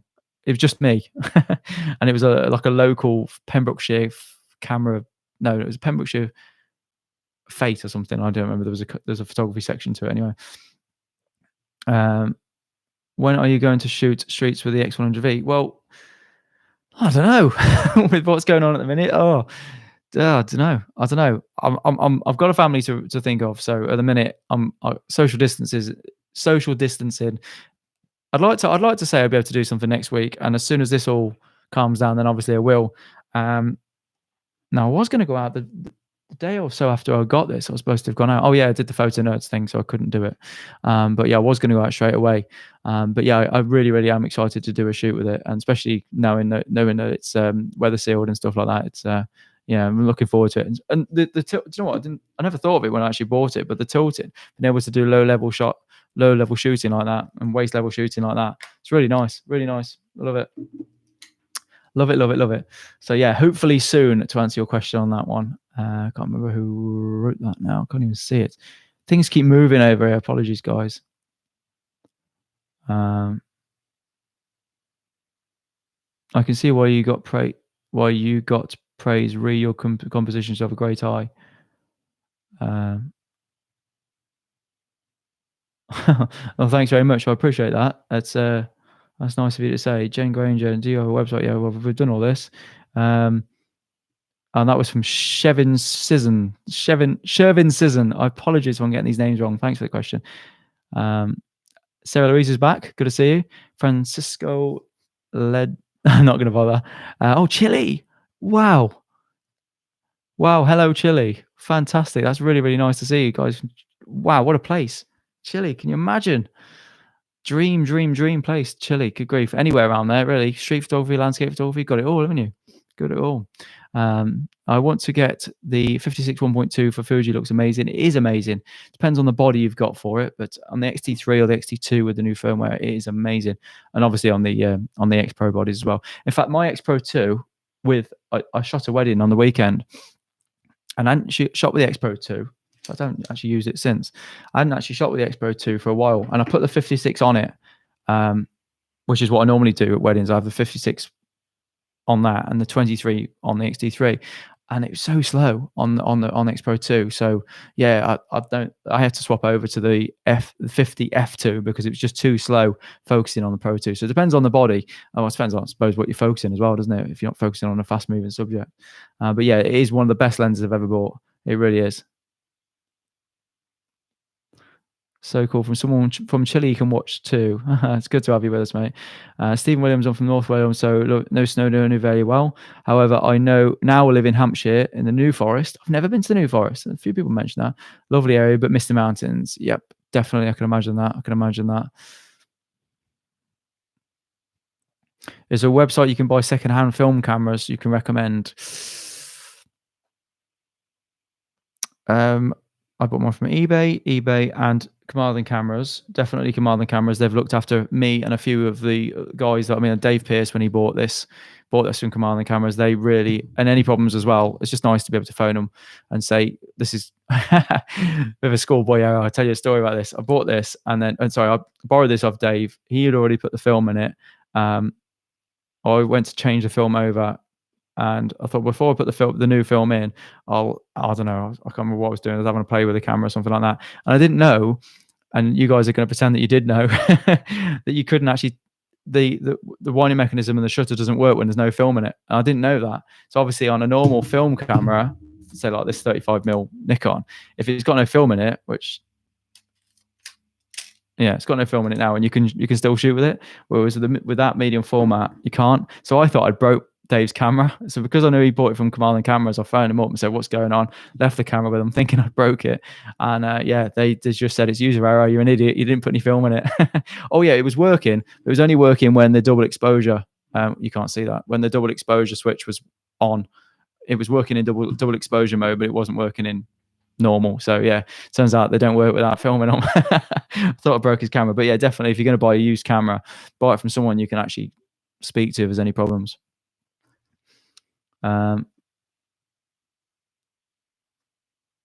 Somebody else is asking, I can't decide with X100V or Ricoh GR3. For me, 100% Fuji. Don't think the Ricoh comes close to it. Definitely not with the 20mm lens, but it's horses for courses. A lot of people, I know Sean loves his Ricoh. A lot of people absolutely love the Ricoh camera. So the color profiles on it are stunning. It depends how you shoot. And again, it's just having no EVF for me. I couldn't touch one. I don't think. I'd like to have a go with one, but I don't think it would work. Oliver Egan, hello Oliver, thank you for joining us. Jason Burton, good to see you, Jason. Thanks for joining us, mate. Life Johansson, hello from Sweden. It's my work. Is it worth for me to upgrade the X100V from the X100S? Definitely. From the S to the V, you're going to notice a massive difference. Good grief. I didn't really like my S. I used it on a trip to Venice, and I brought my XT1 with me as well, and I just didn't.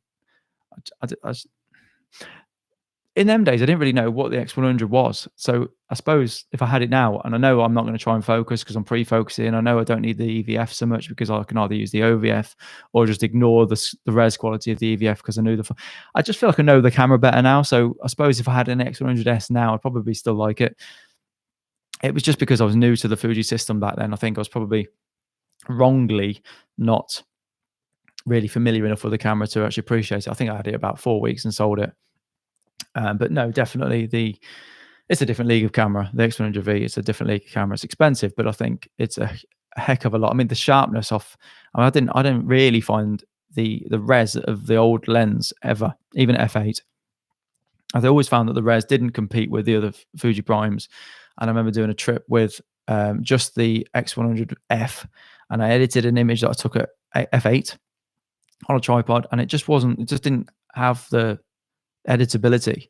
But this one, the lens on it, I mean, I shot, what was I shooting today? I was shooting something today. Oh yeah, I was shooting the what do you call it, the Instagram story for this, with this f2 focused on the end of there, and I punched in at f2, focused at this distance.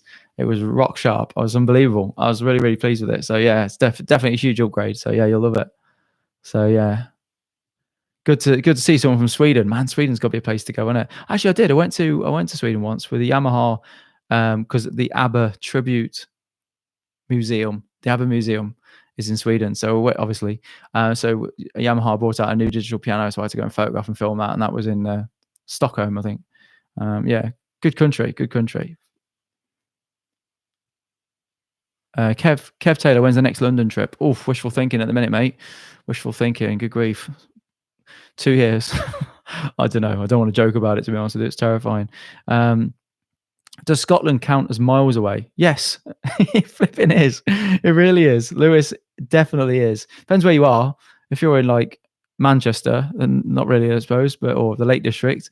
But yeah, from South Wales, it really is. It took us like 10.5 hours, I think, to get each way. Worth it, obviously, but yeah, it takes you a day just to get over that. Jen Granger, she's in Australia. Are you really? Good grief. Wow, good to have you. That's so you're looking at what, 9 in the morning? That's mental. Well, I hope you're all right over there anyway. Yeah, I hope things are all right. Good to see you. That's awesome. I think you're the furthest now. Al Green, Light Through Glass. That's not the original Al Green, I imagine. He's in Australia as well. That's incredible. Raymond Fitzpatrick, I will be asking a lot of questions, and I'll put this in place before I submit my. Keep safe, everyone. Yeah. Pembrokeshire, Dan John. Pembrokeshire is but this side of Pembrokeshire I can do in about 45 minutes.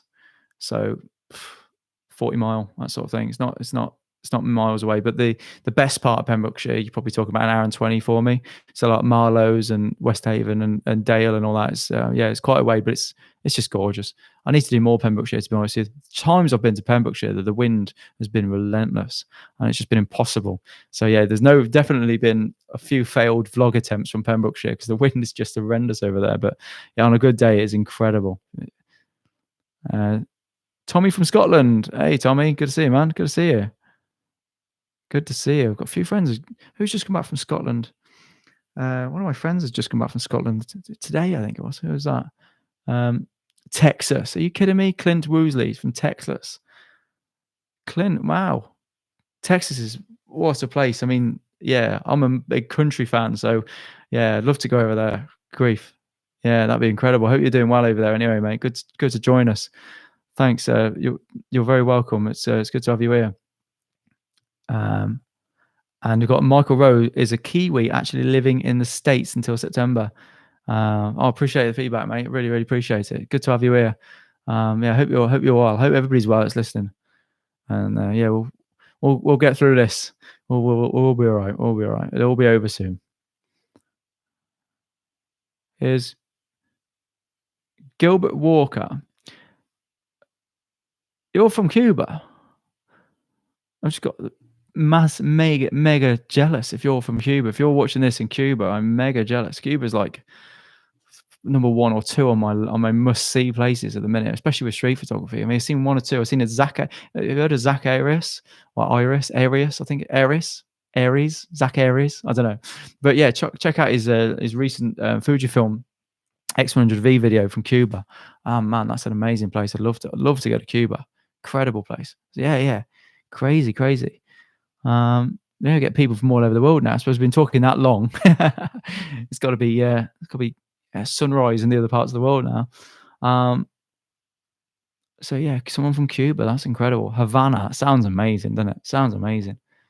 Yeah, I bet you think the UK sounds amazing, don't you? Someone from Spain, Ricardo. Oh, Spain, are you locked up, mate? Ricardo, I hope you're okay, man. Keep safe. Keep away from all this crap. Jack Woody Wise. I've put that too far away, really. I should have put it a bit closer. Love your work. I hope you and your family are keeping safe. And yes, exactly, mate. You too, Jack. Thanks very much. Um, somebody's put not as far as Chile. That's right. That's right. Uh, it's right. Jack's put this virus has screwed my portrait business over massively. Shooting 2 months, timers had to cancel due to the unknown. Also, 2 weddings, of course, I can't called off. Yeah, a lot of it about mate, but the government are looking like they're going to pull it, keep us all going. So yeah, stay positive. Look, think of positive things, mate. You'll be all right. We'll all be all right. It'd be easy to fall apart and to think these things are going to go really bad, but we'll be all right. It'll be all right. Difficult at times, but we'll all be all right. Believe me, I've got a lot of pressure on me as well, mate. And it's not nice. It's all very terrifying. I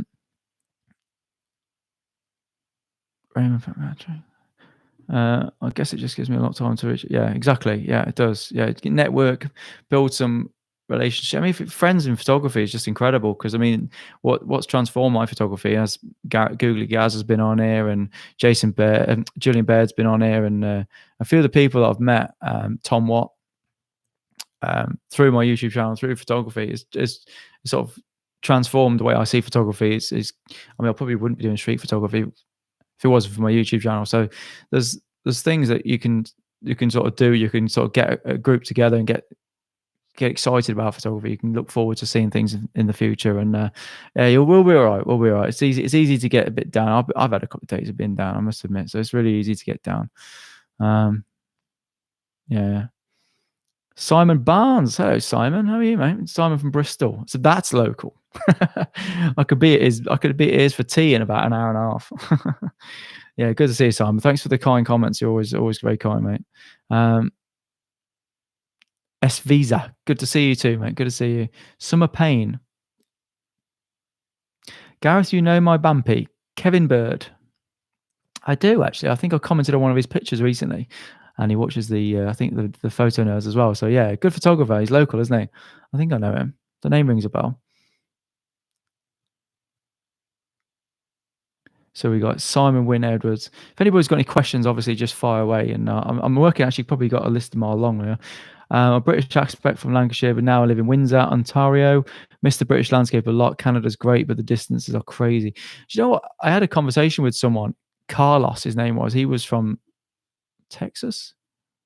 He is back actually. So he was a guy who was following my YouTube channel from the beginning, and he always used to say, living in Texas, I thought, you know what, you've got to have these mountains, you've got to have everything, the deserts, you've got to have pretty much everything. But he said, oh, look, he loved Wales because everything was like within an hour's distance. And if you drive up to a mountain, you could see the top of it. And since that conversation, it actually did make me appreciate what we have. And yeah, we don't have the bigger mountains or the bigger vistas or anything like that. But what we do have, you can obviously, you could climb up the top of it. I mean, my mate Grant Hyatt has just moved to Snowdonia, and he actually said that he's going to, on his motorbike, he can be at the bottom of Irgan and climb it and back down, take a photograph and back down and home before he needed to go to work. Like, because you can get up at an hour and a half, you can get up the mountain in an hour and a half. So yes, things like that. We're so lucky in the UK. Probably not Scotland so much, but we are very, very lucky in the UK. You're right. We've got everything. Definitely Wales anyway. Yeah, I definitely miss Wales. Latest GoPro has acquired very good software stabilizer. I went off GoPro because of the reliability. I was having problems with the GoPro, and also the Osmo, which I film with now, which is good because I can shoot at 25 frames a second and actually shoots at a 50th of a second, whereas the GoPro would only ever have like an auto setting. It wouldn't let you do low light very well, so and get a better natural video look. So really happy with the Osmo. But yeah, I'm sure the actual picture quality, it's nuts on stabilization. Yeah.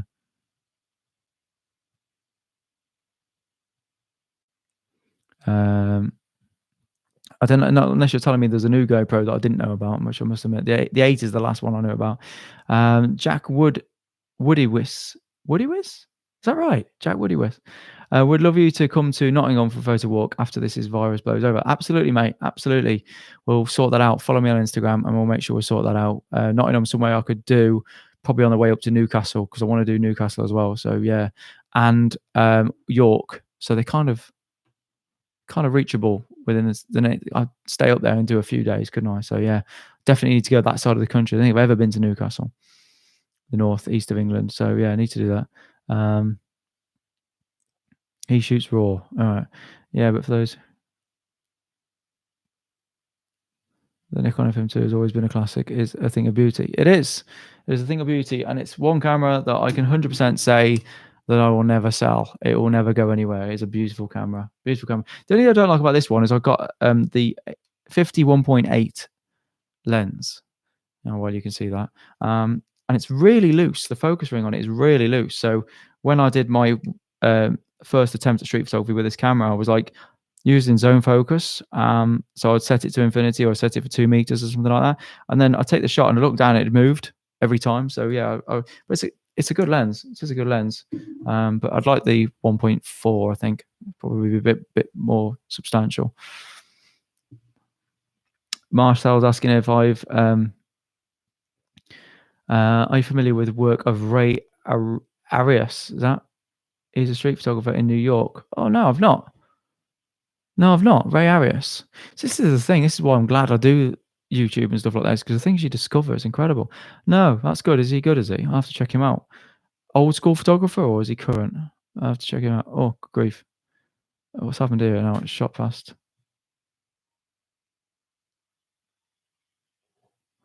Where are we now? Where are we now? Where are we now? Customer service. Hi, Gareth. We've had a complaint, unfortunately. It wouldn't be the first time. Paul Thompson Photography. Evening all. Good to see you, Paul. Good to see you. Thanks for joining us, mate. I think in Photo Nerds, you are all different, but that's exactly what's needed. You love it. Oh, cheers, Tony. That's really, really good. It's really, really good. Oh, so AO to go is Tony. Brilliant. Okay. That's an easy one to say. Yeah, appreciate the feedback on Photo Nerds is something that we're obviously very passionate about, and we want to get the right mix of sort of comedy and being informative, but we don't want to come across as know-it-alls, and we don't want to come across as telling people that suck eggs and stuff like that. And obviously, it's difficult to come up with interesting, relevant conversations on and off. So yeah, Photo Nerds is something that we really, really do believe in and stuff like that. But it's there's a lot of opinion, but it's good. We're definitely the video that went out today, I edited and I put the audio together, and I'm really happy with the way the audio. Now that we've all got our mic set up properly, I think the audio's a lot better. A lot better. I think we need a mixer. That's the only thing we need to do now. David Pierce is here. He's come to see what his camera's up to. Good to see you, Dave. Thanks for joining us, mate. Oh, you're in self-isolating here. That's through choice, is it? Good grief. Hope you're all right, mate. Don't go telling me anything like that now. Editing like mad. Yeah. Good for you, mate. And then Dave's just bought a XT3 as well. So he's just jumped on the Fuji ship. So you've got a Z6, an XT3, and a Nikon D850, haven't you? As well as this Bronica. So yeah. And a little OM10 as well. So he's got a fair few cameras now. Oh, Andrew Lund's put, good to see you, Andrew. He's a top lad. I say check out Dave Pierce's Instagram as well. Is it Dave_Pierce photography from memory?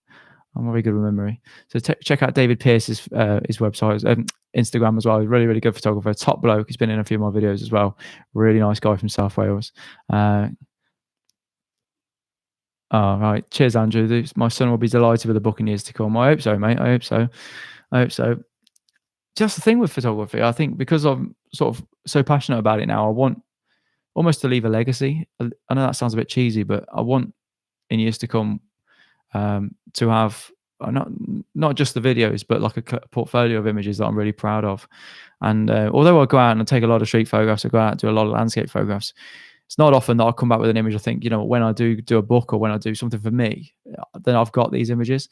And I think Ellis's pictures are definitely the pictures that, no matter how good or bad they are, they're of my son, so it's always like special. So it's good to have that. And I'm looking forward to putting a nice book together for him. So yeah.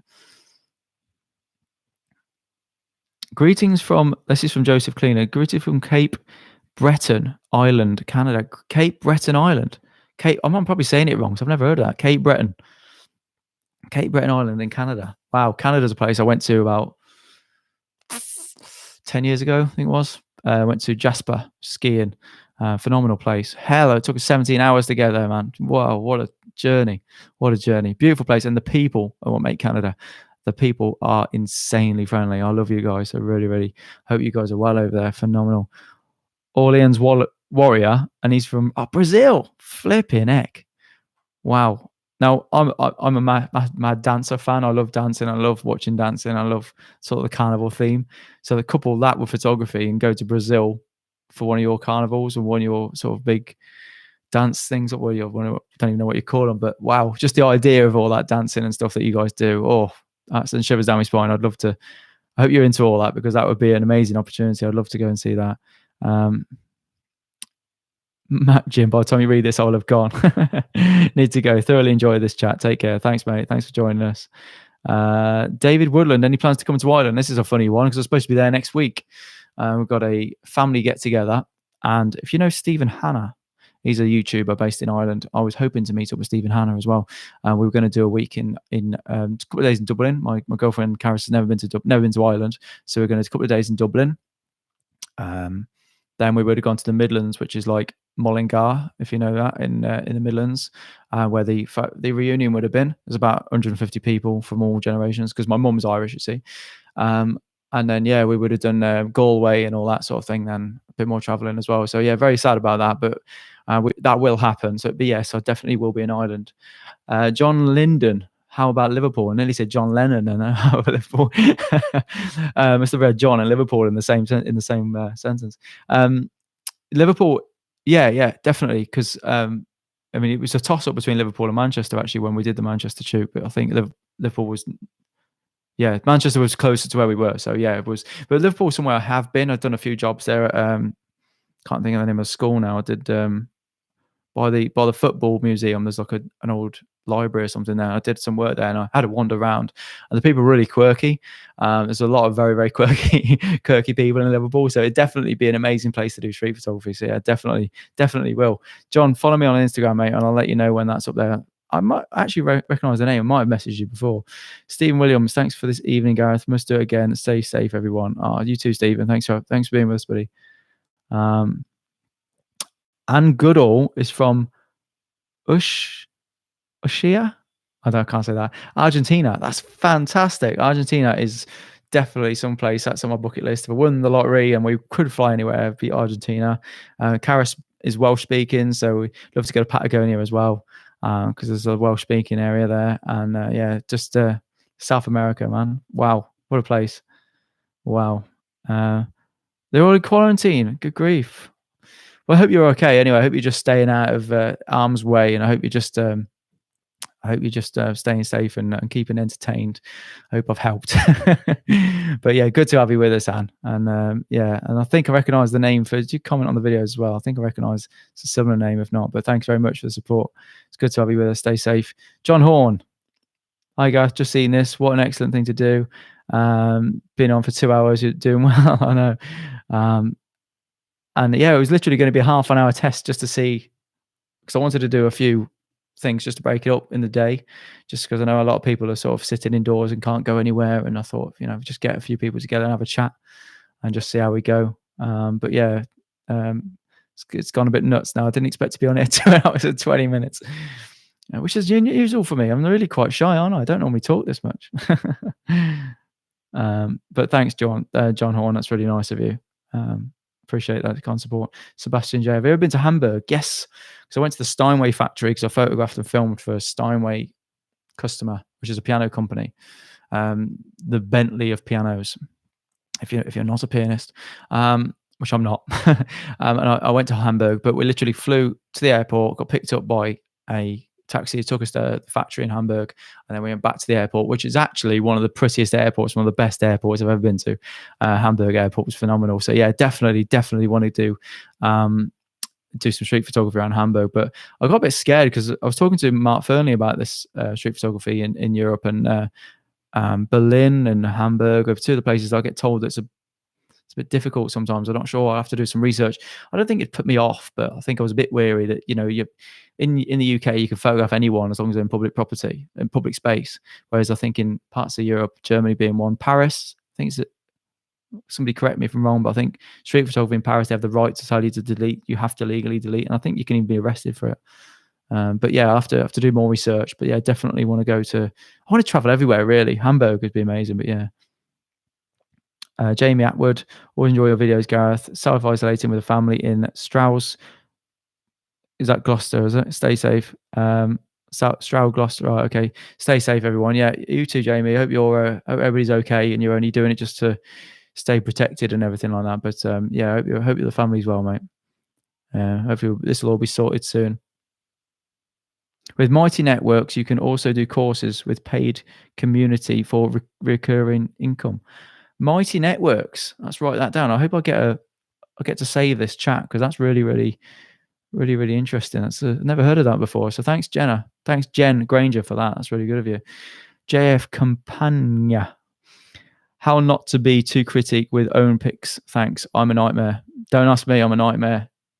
I don't think there's anything wrong with being too critical, because at the end of the day, you want to get better as a photographer. You want to improve. You want to develop. And I know when people post images that they're really proud of, and that's good. And I think that's really good. And everybody should be proud of any image you take, really, shouldn't you?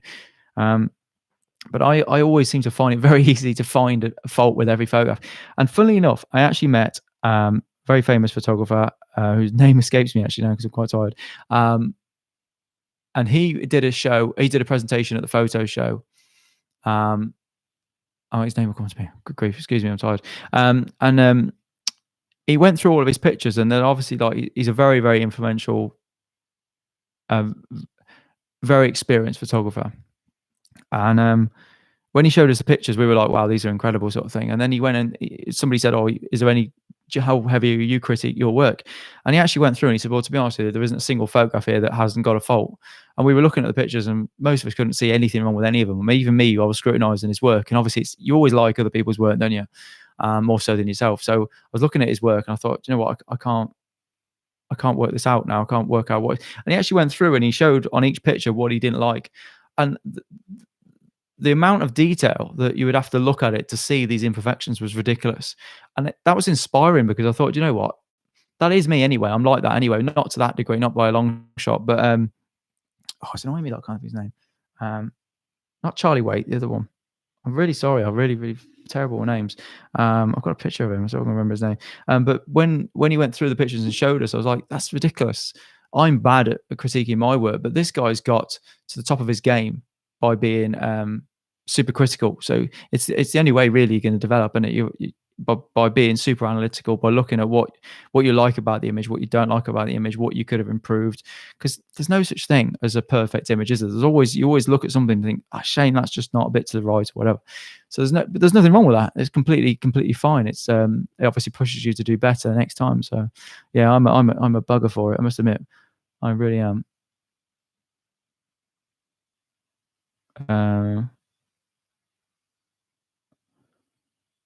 Simon Barnes is between the silver and black X100V.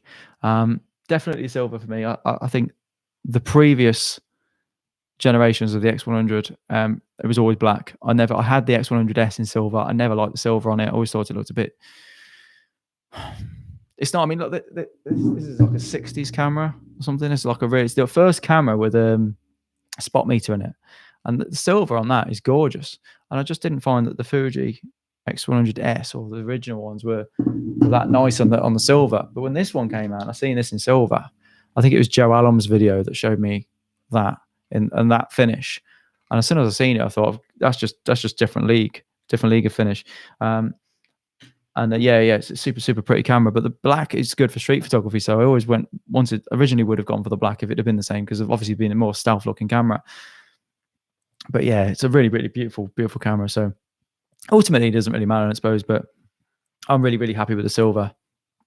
And what I thought was, if I didn't like it, I could always swap it and get the black. If I decided that silver was too obvious of street photography, I could always sell it pretty soon on, and I'd buy the black. But no, really, not now that I've put a dent in the top of it. Like, you see that? I'm not that happy now that I've got a dent in the top of it, but it's still a beautiful looking camera. So yeah. John Green's with us. Hey, good to see you, John. Really good to see you. Good to see you. Thanks, Simon, for the continued support, mate. I do appreciate you're always nice on your comments and stuff. Jimmy Fraser, do you have a favorite Fuji profile picture for your Astro work? Now, Astro is probably one of the only times I won't use a Fuji profile for editing. Because normally, if it's street photography or commercial work or landscape photography, there's like a go-to profile. But with Astro, I'll always choose like Adobe flat, or the flattest looking one, and start from scratch, because I want to. What I find with especially in Lightroom, what I find with the Fuji profiles is that they're very, very contrasty, or they seem very contrasty, and you have to do a bit of work to get the black out of them. So especially with Astro, you don't really want that. You want to start off with a flat image and have complete control. And by mistake, actually, I actually remember editing an image really, really nice. He's using a standard Adobe. What got on the wall? Well, any of these ones here. You see these ones? Any of these ones? When I edited them, obviously starting off with a really, really nice flat profile, and then I just thought, well, what happens? Because I used to use Astia Soft a lot, and ProNeg Standard, and obviously Classic Chrome and stuff. But I just went through it, and what the blacks do, they just make all that information just disappear. So yeah, with astrophotography, Fuji is probably that's the only time I wouldn't use a Fuji profile for astrophotography. Yeah, but cheers for the question, mate. That's from Jimmy Fraser. Cheers, Jimmy. Appreciate you jumping in, mate. John Green is a fantastic guy. He was on our photo walk in Oxford. Really, really nice guy, gentleman, actually. But yeah, you are a bit late, mate. You are a bit late. You got 2.5 hours to get through. Now, this might come in handy for people that are struggling to sleep because they've not been outside because they're locked up. So 2.5 hours will probably send them to sleep eventually, won't it? So yeah, this is crazy. I literally didn't think I was going to be talking for 2.5 hours, but keeps you guys busy. If anyone's in locked up inside, I thought, well, I can rabbit for the world, can't I? So what's he saying? Dan, greetings from Leeds. Have you used a Mark IV thirds camera? Oh, I've done it again. Like the Lumix G9. I've been tempted a few times, but it's ISO that worries me. Now, I've got a mate who's a professional videographer, and Matt Holland, Grant now has got one. Lumix, my mate Jim Cozzy is a Lumix ambassador, and they love them. They absolutely love their cameras. And I didn't know you could actually swap Lumix lenses and Olympus lenses. I didn't know that because they were Micro Four Thirds. So there's a good few reasons, especially with the IBIS and stuff. There's a good few reasons to shoot with them cameras, but it's the ISO that worries me. I always find that, especially with the Fuji, I always find that on average, I'm probably using ISO 1600 most of the time. So yeah, I just worry about that. Micro Four Thirds and the depth of field. If professionally, I need to be able to blur something. I don't know whether or not you can even do that with a Micro Four Thirds camera. You have to like have a 0.95 lens or something like that. Even that's about f2, isn't it? So you'd have a job. So yeah, just the background blur, things like that. So yeah, but they're phenomenal cameras. And I know Grant, who's only just had his, I think so, own 5 Mark II. I'm not really good with Olympus, but he loves it. So yeah, it's good. The Lumix, for video, I'd probably use one because I know the video specs on them are good, aren't they, on the Lumix cameras? But to be honest, you're asking the wrong person. No Lumix expert. But I know everyone that's got one do love them though. So I'm from Oban, Salvtech from Oban. Oban's a beautiful place. We were there a few months back, 7 months ago, about a month before we had Ellis. We had a last trip to Scotland. We went to Oban in Scotland. It was a beautiful, beautiful place, and we actually went and seen. Oban's obviously where the whiskey comes from. If you're a whiskey drinker, we went to what's it called? Stalker Castle, and is that on that? Can you see Stalker Castle? Yeah, this one, that one, and that. Yeah, that was one of the best skies I've ever seen in my life. That was absolutely one of the best skies I've ever seen in my life. So.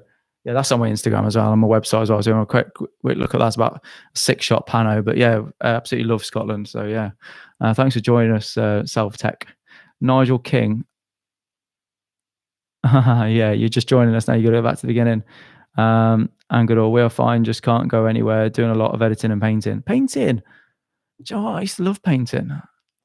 I might have to stock up with some paints. Oh, do you mean painting as in decorating? Painting as in decorating is not so much fun. not so much fun. I've just painted this garage, so I don't really want to do any more. But yeah, that's the thing. I imagine B&Q, all these home improvement places are doing really well at the minute, because the people know they're going to be in lockdown, they're just going to stock up on paint and do the houses up, aren't they? It's a good idea. Nigel King, still getting my head around the XT3, so plenty of time to sort muscle memory. Keep well, best wishes from Belfast, Northern Ireland. Belfast is a place I was supposed to have gone 2 years ago for an event. I was supposed to be photographing a school event. What was that school event called? I never got to go. And my uncle, who lives in the middle of Ireland, who says, you know, it's you got to be careful traveling around there. He says, so, you know, go with someone you know. So I did really want to go to Belfast because of the I've never seen the city, and I've never been to Northern Ireland, but it'd be exciting to see. I'd like to see that. Thanks for joining us, Nigel. Sarah Louise, I went off to cry. I'm back again. I hope you're okay, Sarah. I hope you're joking. I hope you're okay. Evening all, sub vids. Good to see you, mate. Good to see you. I know, 2 hours, mate. 2 hours. Owen Richards, thanks for all the great content. Thank you so much, mate. Appreciate it. It's very kind of you. Rick Moy's with us, but he's deleted his message. Intrigued when people delete it. Oh, there's one down there. I'll get to that now. Hi, Gareth. Your post-process with Photoshop Elements. Oh, I post-process with Photoshop Elements. Do you think this may be too restrictive? Color selection. By the way, as much as I love stills, your Snowdonia drone footage blew me away. Snowdonia drone footage. Was that be the Crib Goch one? I don't use my drone enough. I find that I used to carry it a lot up mountains, and then because of the conditions, it's just like, if it flew off and crashed, I'd have to go and get it no matter where it was, because obviously you can't leave litter on the mountain. So I was always shy to take the drone, especially places like Snowdonia. But I appreciate that. Photoshop Elements. I used to use it a bit years ago for quick edits when I was doing things like literally that. So when somebody comes in with a passport, and I used to have a dedicated computer with a printer for things like, I used to have a photo studio, so I used to have like that, just so that any staff that I used to have working for me could just use Photoshop Elements easy. From memory, the only reason I hated it was because of the layers. You couldn't do any layers. If anything you did to the photograph, it was completely destructive. So it applied any levels you applied, it applied to that level, to the image, to the single layered image. So yeah, definitely, unless it's changed. It's a long time ago. It's about 11, 12 years ago now. So maybe it's changed, but yeah, definitely very restrictive, that is. But no, try Lightroom. I wouldn't really go away from Lightroom now. John Linton. Hi, Gareth. People certainly are a bit quirky like myself. I've been confused with John Lydon. Lydon? Oh, John Lydon. Sorry, mate. Great photo opportunity. Okay, mate. Yeah, appreciate that. Thanks very much. Rick Moy. You can tell I'm getting tired. I can't flipping read anymore because it's white writing on black as well. It's difficult to read. He has an old GH2. GH2, is that a Panasonic? I've got a GH2 if it's a Panasonic. I bought it as an emergency video camera because I needed a fourth camera for a job, and it was like 60 quid off eBay. I think is that the same one? Panasonic, the Lumix GH2, and I just put one of these. I just put one of these old vintage lenses on it with an adapter. This is a Pentax 1.7 50mm. So I just put one of them on it. I never actually. I don't think I used it again. Actually, I think I bought it for that one job. Good little 1080p video camera it was.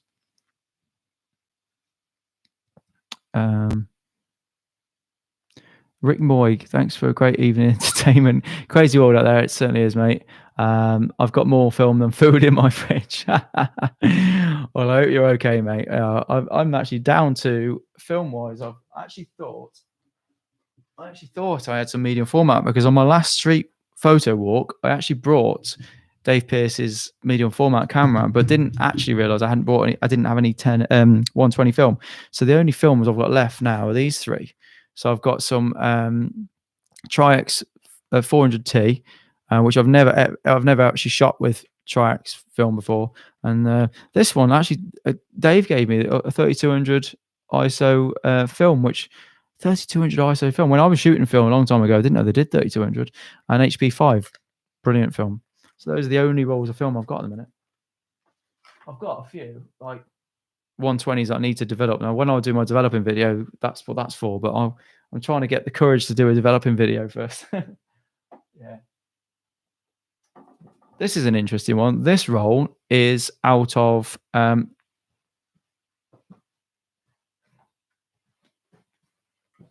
this camera. So this roll came in when I bought this camera. So obviously I bought this secondhand. Oh, I need to put the cap back on the front of that. So this is a Yashica 124G. As I was saying earlier, I bought this off eBay. The guy sadly passed away, and his wife sold all his camera stuff. And when I got this, she said there might be a film already in it. So I rewound it, and this is the film out of this camera. So I've no idea what photographs are on there. And the guy who owned this was a mad, passionate photographer. So there could be some really, really nice shots on there. But I didn't want to develop it straight away because I didn't really know what I was doing with the home developing kit. So I thought I'd leave it for a while and make sure I knew what I was doing. So developing film in 35mm film and developing a 120 film in the bag is different, as in the developing bag. So it's it's a bit fiddly because it's got a film behind, because it's got a paper behind it. So I wanted to know what I was doing before I attempted that. But I will have to develop that film, as I've no idea what the pictures are.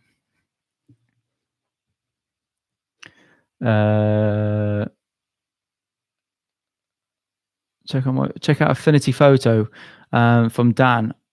One reasonable payment. I use it and love it. Do you know what? Sod Adobe. Yeah, there's arguments for both. I mean, my problem with Adobe is my flipping thing keeps like logging out, and when I did the video, when I first bought this camera and the X100V, Adobe was playing around and it wouldn't let me edit the raws. So when I actually did the video, I couldn't actually put any of the raws. I couldn't edit them to see what they were like. So it was a pain in the backside because it kept crashing, and the login for Creative Cloud, which I've got all the Adobe stuff, and it just wouldn't let me log in. And I get this all the time with Adobe. So my biggest bugbear is literally the reliability of the constant changes. So I open the software and things have moved, and well, Illustrator's the worst for Adobe Illustrator for my design stuff. That's the worst one. But yeah, it's good software though. When it works, it's good software. But I've never used the other software, Affinity. I've never used Affinity, and I know there's a lot of people that are really, really happy they've gone from that to that. And Capture One is software I used to use when I worked in Venture a hell of a long time ago. And because we used to shoot with the medium format with a phase one back, phase one digital medium format thing. I mean, the camera was like 45 grand's worth. It was a huge thing. And we used to use Capture One to edit them files. So yeah, I think Lightroom, the workflow is lovely. But it doesn't love Fuji files, and I know that if I was going to print something big, I'd have to edit it in Capture One because it just handles the midtones and the clarity a lot better. And it's really annoying. You think Adobe would sort themselves out, but yeah, it's a shame. Rick Moy's gone now, is he? Oh no, he's not. He's not. I was the same one message. Sorry, I read that wrong. And good grief.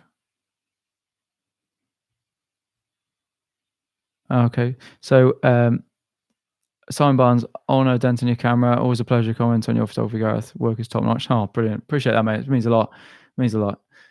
The pressure from you guys when you watch my channel kind of means I've got to create these images. So it's good. I'm learning because I feel like you guys are watching me. And good old painting watercolor. Fantastic. I've not done that in a long time. I used to paint acrylic. I think I was better with acrylic than watercolor. But yeah, I think watercolor is less forgiving. But yeah, I hope you're having you're in isolation, aren't you, Anne? So I hope the painting is keeping you sane for a while. Anyway, Joseph Rosie, I want to point out that commanding cameras don't call you an idiot. We just. Oh, you're Joe from flipping Command Cameras. I wanted to point out that Command Cameras didn't call you an idiot. So we just wanted to recreate. We couldn't recreate the fault. Oh, that's hilarious. I've got a guy from Command Cameras watching. So if you guys have just joined, what happened was this isn't my camera. This is my mate Dave Pierce's. And when he gave it me, and I had to swap the film over, I wanted to play around with the camera without any film in it and stuff. And it turns out that these cameras, this is what's called an ETRS, Bronica ETRS. So this doesn't take a picture without, sorry, the shutter doesn't fire without there being film in it, which I didn't know. That's very much a school day. So I sent this back to the camera shop thinking I broke Dave Pearce's camera. So I was really worried. He'd only given me like a couple of weeks and I broke it. I seem to break everything. I really do. Don't never lend me a camera. And it worked as long as it was in double exposure mode. So that would wind, but that doesn't take a photograph unless it's in.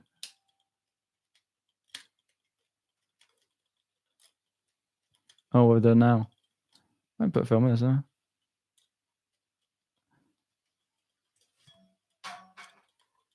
There you go, like that. So I add double exposure mode. It doesn't fire. And I didn't know that being in double exposure mode enabled you to fire the camera without filming it. So yeah, I thought I'd broke his camera. When I took it in, I was like, what have I done to this camera? I'm gonna have an expensive bill now fixing my mate's camera. And you couldn't recreate it. Well, I've just showed you. It's a silly design fault. Simon Barnes has said yes, he's going to get into acrylic and painting as well, and some DIY painting. I'm not a fan of DIY painting. I used to have massive photo studios. They were huge, and they were all white, and I used to paint them twice a month. So it used to take like 2 days to paint and dry. So I hate painting now. I used to paint so much. I hate painting. Nigel King said, let me know when you're coming. I'll show you around. Is this now? This was Northern Ireland, wasn't it? Yeah. It has got some great architecture, great people. The Irish people are fantastic. I love still some dodgy spots, but that's right. Yeah. Oh, okay. I'll definitely get to the Northern Ireland one day. Then it will be good. Dodgy, not doggy. Got some doggy spots, not dodgy spots. I didn't even read it correctly the first time. Hello, street photography guru. Van on tour. Street photography guru. I'm certainly not. No, I'm still very much learning, mate. We're all learning. I do enjoy it an awful lot, but very, very much a learner. So I hope you guys are learning from the channel as well, because obviously I'm not going to ever come across as being a know-it-all, or this is how you should do it, or this is right, this is wrong. You know, it's all about learning. Cheers, Gary. Gary Mather, is that Mather? Gary Mather. I'd say it's Mather. Love your videos, Gareth. Such an easy watch and great comments, great images throughout. Appreciate that, Gary. It's nice of you. Dan saying you can blur out backgrounds on Mach 4/3, but it's but as it's the biggest sensor I've had, I can't compare with APS-C or full frame. Right. I see what you mean. Yeah. Well, if you went to full frame and seen the difference, I mean, there's no real argument between full frame and crop sensor these days. I think you buy that. I mean, there's a reason why I've got a full frame camera. There's a reason why I've got a crop sensor camera, and I would never be without both. It's not because one's better than the other. It's because one does one job, one does another. So if you don't need to be able to do shallow depth of field the whole time, you don't need full frame. If you don't need to shoot low light all the time, you don't need full frames. It's horses for courses.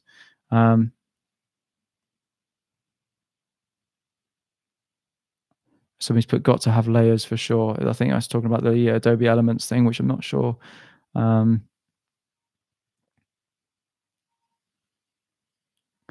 says, I was thinking about setting up a YouTube channel doing landscape and street photography, but some bugger got in there before me. I'd have to learn to shoot video first, though. Oh, I see. Street photography and landscape photography is okay. It's just the filming bit. To be honest with you, the filming bit's easy. You just film what happens. Film what happens. None of it's fake. It's all what happens, you know. You just, that's the easy bit. Filming and photographing at the same time, now that's not easy. That is hard because the photography side of it definitely gets affected and compromised by the filming. There's been a few shots that I haven't been able to show you guys because the GoPro or the Osmo hasn't started up filming quickly, or I've gone to film it and I've had the camera here and the video camera's been facing too much towards me and you haven't seen it and things like that. So you're thinking about that as well. It's the other reason why I use an Osmo, because you just press the button once, or a GoPro, because you press the button once and it just starts filming. You're not thinking about settings or anything like that on the video.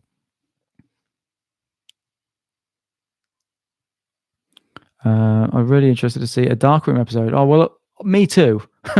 I will do it. It's probably one of the ones that if we do after, well, I've got to think about the family I've got here, and if I do, when I've actually got a sore throat now, but it's nothing to do with any virus. It's because I'm talking nonstop. But yeah, if we ever are in any concern, that, you know, I've got to stay indoors, then do you know what? It's still weird talking like this, isn't it? The idea of being locked inside is just bonkers. But yeah, if I ever do that, then the dark room video will definitely. It's not a dark room because you can do it now with the lights on. You know, it's dead easy. I can't get to it. I can see where it is. I've just had a big sort out, so everything's in the way over there. And it's normally tidy, and I've just had a big box arrive when it's in the way. So yeah, I can't get to it, annoyingly. But yeah, I will show you. I'll give you a tour of the office one day when it's tidy. So I've grown a full beard since this started. I'm just well aware that you've got different time zones around the world. I'm just trying to welcome as many people as possible and have you have one of those Yashica mats. Wish you hadn't sold it. Well, I had one as well. I wish I hadn't lost it. What have I done with it? I'll put it down somewhere. Can't even see it now. It's not that. Oh, there it is. Yeah. Well, I love it. It's just good fun. It blended. I put it next to a hard drive, and it just looked the same as a hard drive. They're just really good fun. They really are good fun. And you just look down the top there, and they're just super nice. See, look down the top there, and it's just everything's backwards. Everything's dead slow, and it's all just dead quirky and just dead different. When you do photography for a living, I suppose it's like anything. You do anything for a living, it becomes too much about the gear, too much about the tools, and you lose a lot of the soul of what you were doing. And I think when you pick up an old camera, you get that back, because you can't do this fast. If a customer says, take a picture quick, you can do that with a digital camera or the professional camera. With this sort of thing, you've got to slow down, you've got to think about it, you've got to meter, it's just really slow. No matter how good and fast you become at photography, when you pick one of these up, it slows you down. So yeah, really, really nice.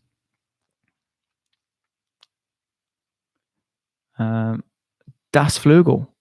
Thanks, Gareth. I really enjoyed this. Keep up the good work and stay safe. You too, buddy. Thanks for watching. I'm glad you enjoyed. I've been too random.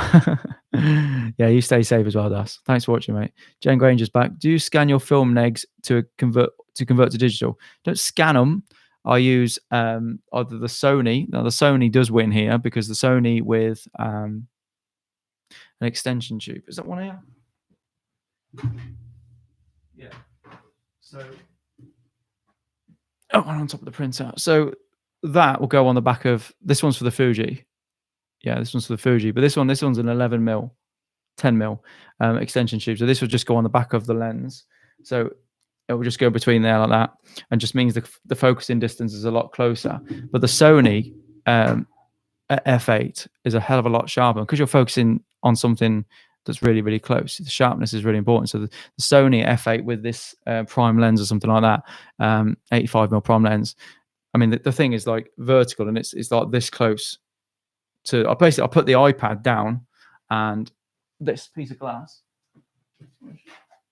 Put the iPad down with just like a white screen, and I put this piece of glass on top of the iPad. So the iPad's there, and then I put the negative over the top. I've got this as well, which is, these are really cool. This is put this glass down before it smashes. This is a digitizer. So what you do is, if I just pull the metal thing up, it's magnetic, and then the metal thing pulls out the bottom. So you got that. Well, you can see that. So that's just a frame that the negative goes in, and that then this bit, all this bit is a clamp just to keep the negative flat. Once the negative's in the frame, you take that out, and you take a photograph of it, basically looking down. You take a photograph of each section, and you swap the negative over. So this is the scanning mask, and then just basically you'll have a negative, which you've obviously got to turn into a positive. So you put that in Lightroom, and then I just invert that in Lightroom, and it's dead easy. It's not perfect, because with a flatbed scanning you would have a flat negative, but with this it doesn't get it completely flat. I've noticed there's a bit of it blurs a little bit in the corner sometimes, but as a really, really good resolution and a good, easy, cheap subject. I mean, this is about 40 quid, 50 quid sort of thing. So it's a good option for starting for scanning. A friend of mine called Chris, who lives locally, actually helped me when I started my film journey, and he taught me out of buying one or two of the film scanners, because he said that they weren't. He said some of them weren't quite as good as even just using your normal camera lens. So that's why I went down that route.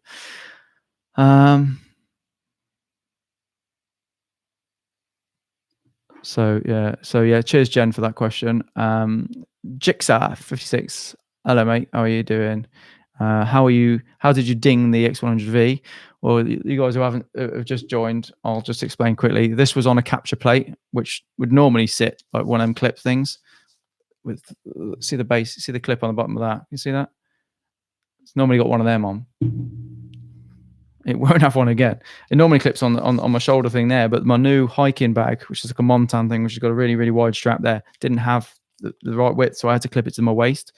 And one of these, which was also on the bottom of that plate, stopped it from going in the capture plate properly. And as I clipped it in, that thing there, what do you want to call that, Peak Design tassel, got in the way, and I didn't know it. Just carried on walking, and it just fell out and just rolled down this this hill with a few rocks in the way. So that was a bit upsetting for about 30 seconds, but I thought, you know what, it's giving it character now, isn't it? So it's you see that. Do you know what, that is the only dent in the camera though. There is not another mark on the camera. It rolled down, and other than that dent, that's obviously hit something quite hard in it, there isn't another mark on it. So I'm gonna have to turn this heater off. It's roasting in here. What's going on? So yeah, what we'll do is we'll give it another couple of minutes, and I'll have to wrap up then, because it's get to 10:30. Tony Neat, hello mate, good to see you, man. Good to see you. Cheers Marcel for watching. Marcel's just going. Simon Wynne Edwards, thanks Gareth, it's been entertaining. Hope it's regular. Well, that's kind of you, but yeah, I imagine a weekly 3-hour YouTube live, it would just be me and Tony Neat. Hey up mate, good to see you. Martin Roberts, if it could only be one genre, street or landscape. Oof, I've got to say landscape, because landscape's soul food. And I think if I just lived near the city, I couldn't live near the city, but if I just did photography for work, then went to the city, I'd go mad. Landscape photography is just absolutely in any weather, in any conditions, even if you don't get an image, the idea, the chase, and seeing somewhere different. You can't, with street photography, you kind of, it's not repetitive, because obviously you can always find something different, but with landscape photography, you can go so many cool places around the world, and it's just absolutely bonkers. It's just so exciting. And with street photography, it's city to city almost, isn't it? So although some cities are really, really quirky, like Vietnam and China and all these really quirky, Cuba. Oh, Cuba. Grief. Love to go to Cuba. Some of these places are just phenomenal, aren't they? So, but yeah, cheers for the question, Martin. Dan, is this going to be a regular isolation cast for Gareth? For your sake, guys, I hope not. But yeah, I hope we can get through it together anyway. So if it does help anyone, then that's all that matters, really. Any questions or anything like that, if you can have a laugh and, you know, just I guess sub of your channel. Really enjoy your down-to-earth style, non-hype approach to photography from Lafayette, Louisiana. Louisiana. Wow, good to meet you, Frank. Thanks for joining us, man. That's really, really cool. Louisiana, that sounds cool. Lafayette. Lafayette. This almost sounds French, doesn't it? Lafayette. Yeah, cool. Thanks, Frank. Dan, what monitor did you use? And is it really important to... That's a good question. If it's really important to be calibrated.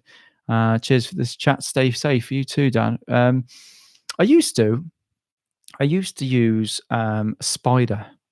I think that's what they call it. A long time ago, when I had, do you remember the Macs that had the floaty screens? I used to have one or two of them, and I used to calibrate because I used to send my printing. I basically had a photo studio, photography studio. So kids and families would run around, big white background, and everybody's laughing, that sort of thing, pillow fights, that sort of thing. So I used to do a lot of largish, sort of this sort of size prints, and I send them off to printers, and sometimes printers couldn't do it the way I wanted it or whatever. So he'd always send it to a different printer. So the only way of guaranteeing that I knew what I was going to get back, because it was expensive prints, was to calibrate. So I knew I had to. But with my new monitor, with this monitor, this is a MacBook Pro, I haven't. But weirdly enough, if I've normally got an iMac as well, which is at work, in my office at work. That monitor doesn't look anything like this one. So if I was going to do any printing off that, I'd have to calibrate them, because I'm not sure which one. I had, have you seen the video I did when I went down to the Porthcawl lighthouse. I had the waves bashing against. I've got that printed. It's in the bedroom and in the kitchen. We've got 2 printed. But the Porthcawl lighthouse photographs come out fantastic. Really, really love them. Amazing colours. It's a good shot, and I'm really happy with it. So I sent that off to print, and I always allow 20% brightness for print. And when it came back, it was really, really dark.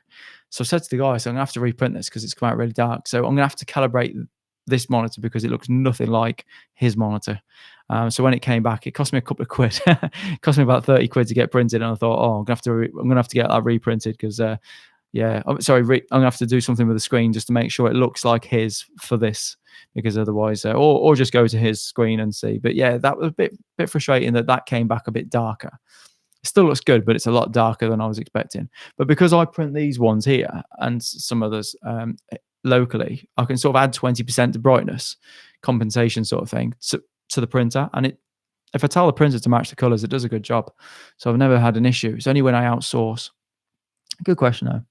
I know Julian Baird, if you watch his channel, he's a mad advocate of calibrating your monitor for print.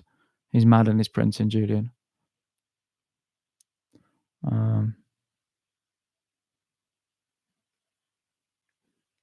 Robert Varner, my Pentax 6.7 still works. Have I ever had a Pentax? I borrowed a medium format once. I had a challenge. My ex-girlfriend from a long time ago, her dad was a photographer and designer, and I used to do a bit of photography for their company. And the council asked us to go and photograph from the air, from a what they call them planes, the wings, the wings above. Cessna, in a Cessna. So a Cessna airplane, we go up and we take a load of photographs of the Gower from the air for their marketing. So we went up and did that, and he had to shoot with this. I'm sure it was a Pentax, massive thing, 2 handles on it. The lenses were like this wide. They were huge.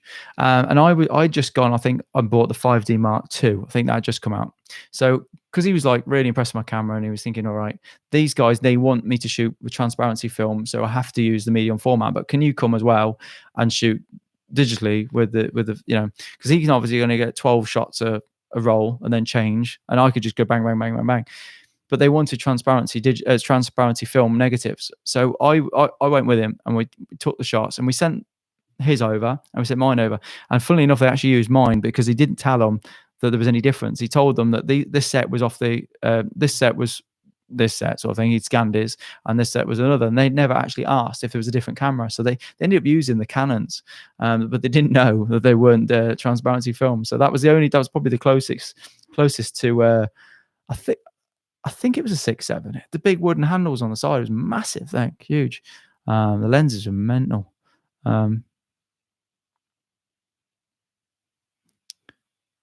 I think Jen's gone. I appreciate you joining us, Jen. Tony's here still. Fran Dawkins. I'm going to go in a bit, guys, because I'm going to see if the little one's all right and stuff like that. So I didn't expect it to be 3 hours.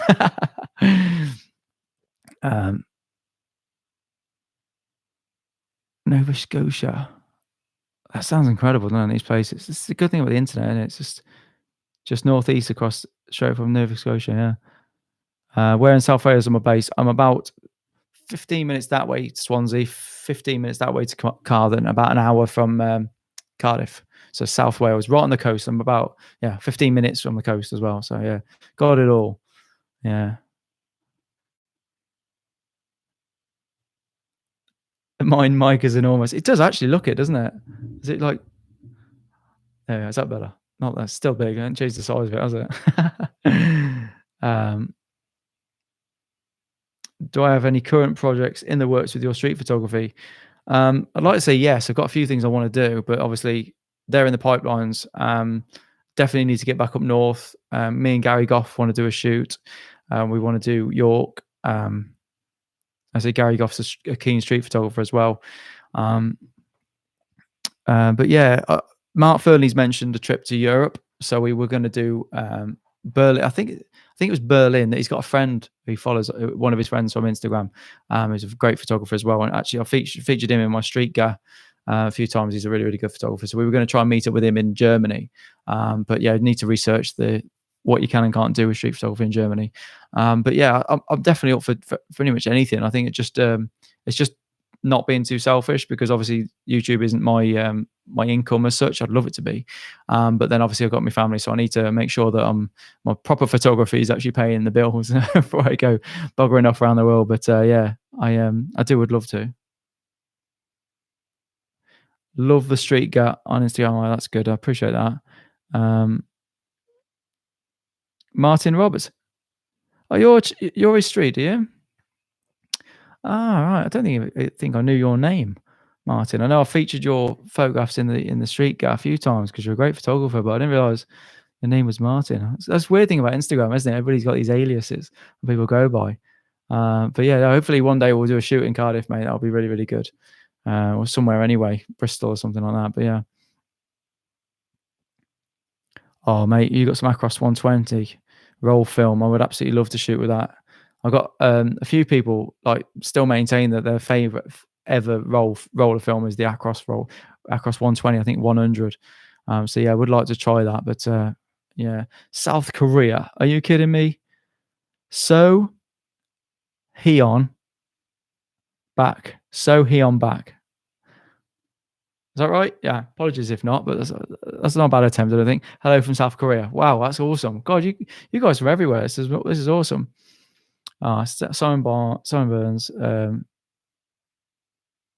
You and your little family stay safe during this crazy time, Gareth. This was a great evening. Thanks. Really enjoyed it, and all the other comments. Oh, that's brilliant. That's brilliant. That's brilliant. I think we'll wrap up. Oh, there's another one come through. Where's Bangladesh? We'll wrap up give a couple more minutes and we'll wrap up because this guy's just joining us. But yeah, nice to meet you from Bangladesh. Hope you guys are doing all right over there. I don't hear anything about what's going on in India, so I hope you guys are okay. Well, thank you for tuning in. Good to see you, Simon. Appreciate you watching, mate. Shooting with a great big DSLR over to Fujifilm. Yeah. I mean, with street photography, it does help when you've got a smaller camera because you can pretty much, it's invisible in it.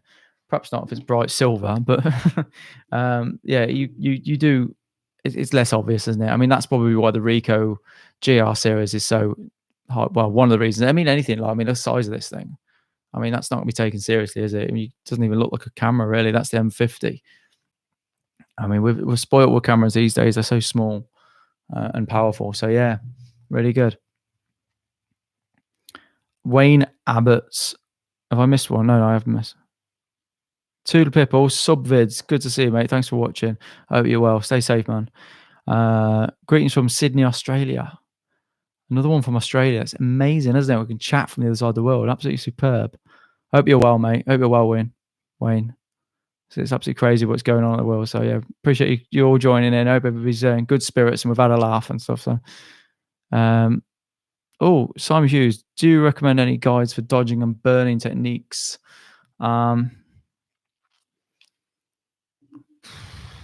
It's one of them trial and error things. I mean, I don't do it anywhere near perhaps as much as I should, but I don't do it in Lightroom. So if you do it in Lightroom, you're going to probably find it easier in Photoshop. So if you Apple an E, I do and open it in Photoshop, and I'll do it in there.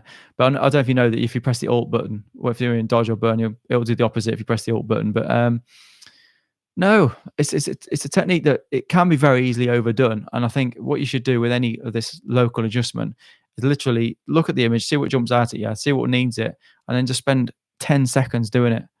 Because when you start going into any length of time editing that sort of local adjustment, it starts becoming obvious that you've done it.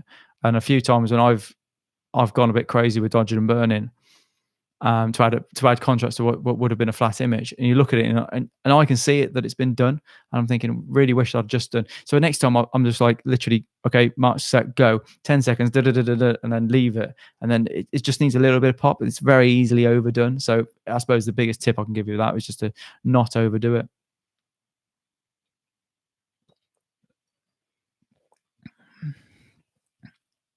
Bristol meat. Yeah, I'm up for that, Martin. Bristol meat would be fantastic. Let's sort that out, mate. It'll be back to normal soon, I'm sure. Richard from right. Richard from the Oxford Photo Walk. Hope you're okay, Richard. Good to join you. Good to see you, man. Thanks for joining us. You've caught me at the end, mate. I'm really sorry. I'm flagging now. I'm absolutely exhausted. It's been a stressful week, as it is for everybody, and yeah, it's just hit me. But I've been my anxiety's been dreadful, and I get bad anxiety, and this week's been so this has been good because I'm exhausted now, so I don't think I'm gonna have any sleep issues. My anxiety's not gonna be a problem because I'm wiped from talking to you guys. But it's been really, really good. It's been good laugh. It's been good laugh. What we got? Luxembourg. Alex. Wow, that's a surname. Bortnow. Bortnowski. Bortnowski. Yeah, Alex Bortnowski. That's got to be right. Yeah, that's right. Good to see you, Alex. Thanks for joining us. But yeah, I hope if you guys that are just joining us now, I'm really sorry. I'm gonna have to end it in a minute because it's really late here in the UK. It's 25 to 11. I need to go and check on. I got it right, did I? Oh, good man. Good man. I haven't offended you then. That's probably one of the only surnames I managed to get right. But yeah, you guys can obviously feel free. I'm going to make sure that it saves it and uploads it to YouTube, and you can have a watch at your own leisure from the beginning. If you suffer with insomnia, I mean, the difficulty is that so many people. I had a few people message me this week, and just saying that they're feeling really down and can I put more videos up because they're all in lockdown. They can't go out of the house, and I'm lucky I've got a garden front and back and stuff, and I live in the country so I could escape. But there's people in like flats and stuff like that in Italy, and they can't go anywhere. And I just thought, you know what, I need to do something. I need to do something where we could just have a laugh, have a chat. So hopefully, yeah, if this continues the way it's going, we'll have to do it more regularly. Feel free to tune in, and we'll just have a laugh. It doesn't have to be photography related. We just have a laugh if you want. And anybody's got any jokes that are non-virus related, as funny as they are, it's just nice to escape it for a bit, isn't it? So yeah. Jimmy Fraser, thanks for the YouTube channel. It's the best. I really appreciate that, mate. I really do appreciate that. It's yeah, I'm really proud of it. And truth be told, it's very, very difficult sometimes because obviously with family and work commitments. But I'd love to be able to see some of these YouTubers that seem to be able to dedicate so much more time to their channel, and I'm really jealous of that. And I'd love to be able to I never started my YouTube channel to make money, so I'd never want to say I want to make money from it. But if it could pay the bills, that it would mean I didn't have to go to work and just do this. It'd be absolutely a dream come true. The only problem with that is it means I would never be here, so I never would see my girlfriend or my little boy grow up. So it's catch-22. But I do really love my channel. I just wish I could dedicate a bit more time to it. It would be fun. I'm really glad so many of you guys like it though. Really, that means a lot. You get a lot of YouTubers that are perhaps doing it for the wrong reason, for the fame and fortune and sort of thing. And I just do it because I just like the community, and I like the learning. Everybody's learning, aren't they?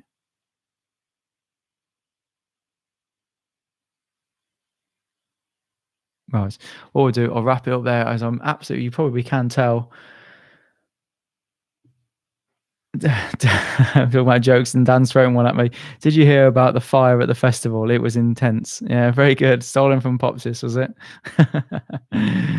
Well, I appreciate you guys watching anyway. Sorry if you're just joining, and yeah, I'll make sure this is up and saved, so if anybody wants to watch it from the beginning, they can. But yeah, I really do appreciate all the kind feedback, and you guys that are all locked up and can't go anywhere. Really, my thoughts are with you, and you know, we'll all be.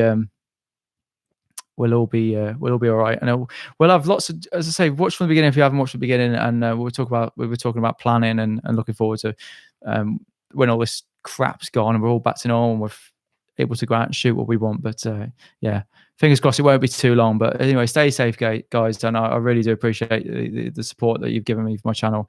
And as I said, if anybody is interested in doing any sort of one-to-one Skype calls or anything like that, I mean, obviously, if I'm going to be without work for a couple of weeks, which is looking quite likely with a few of my clients, then obviously I can you know, we can work something out. Whereas I do a bit of tuition online and something like that. See if we can help each other out anyway. But yeah, thank you so much, guys, for watching. I really hope you appreciate. Really, I'm that good. I really hope you enjoyed the video. We've got a few now joining this. Really. Oh, got it right. Good. Got your name right. Oh, really appreciate it. I hope you're well as well. So Heinen back. I think I'm probably got it wrong now. I'm pushing my luck, and I appreciate you watching anyway. Yeah, appreciate you watching, guys. See you again soon. Take care. Be safe.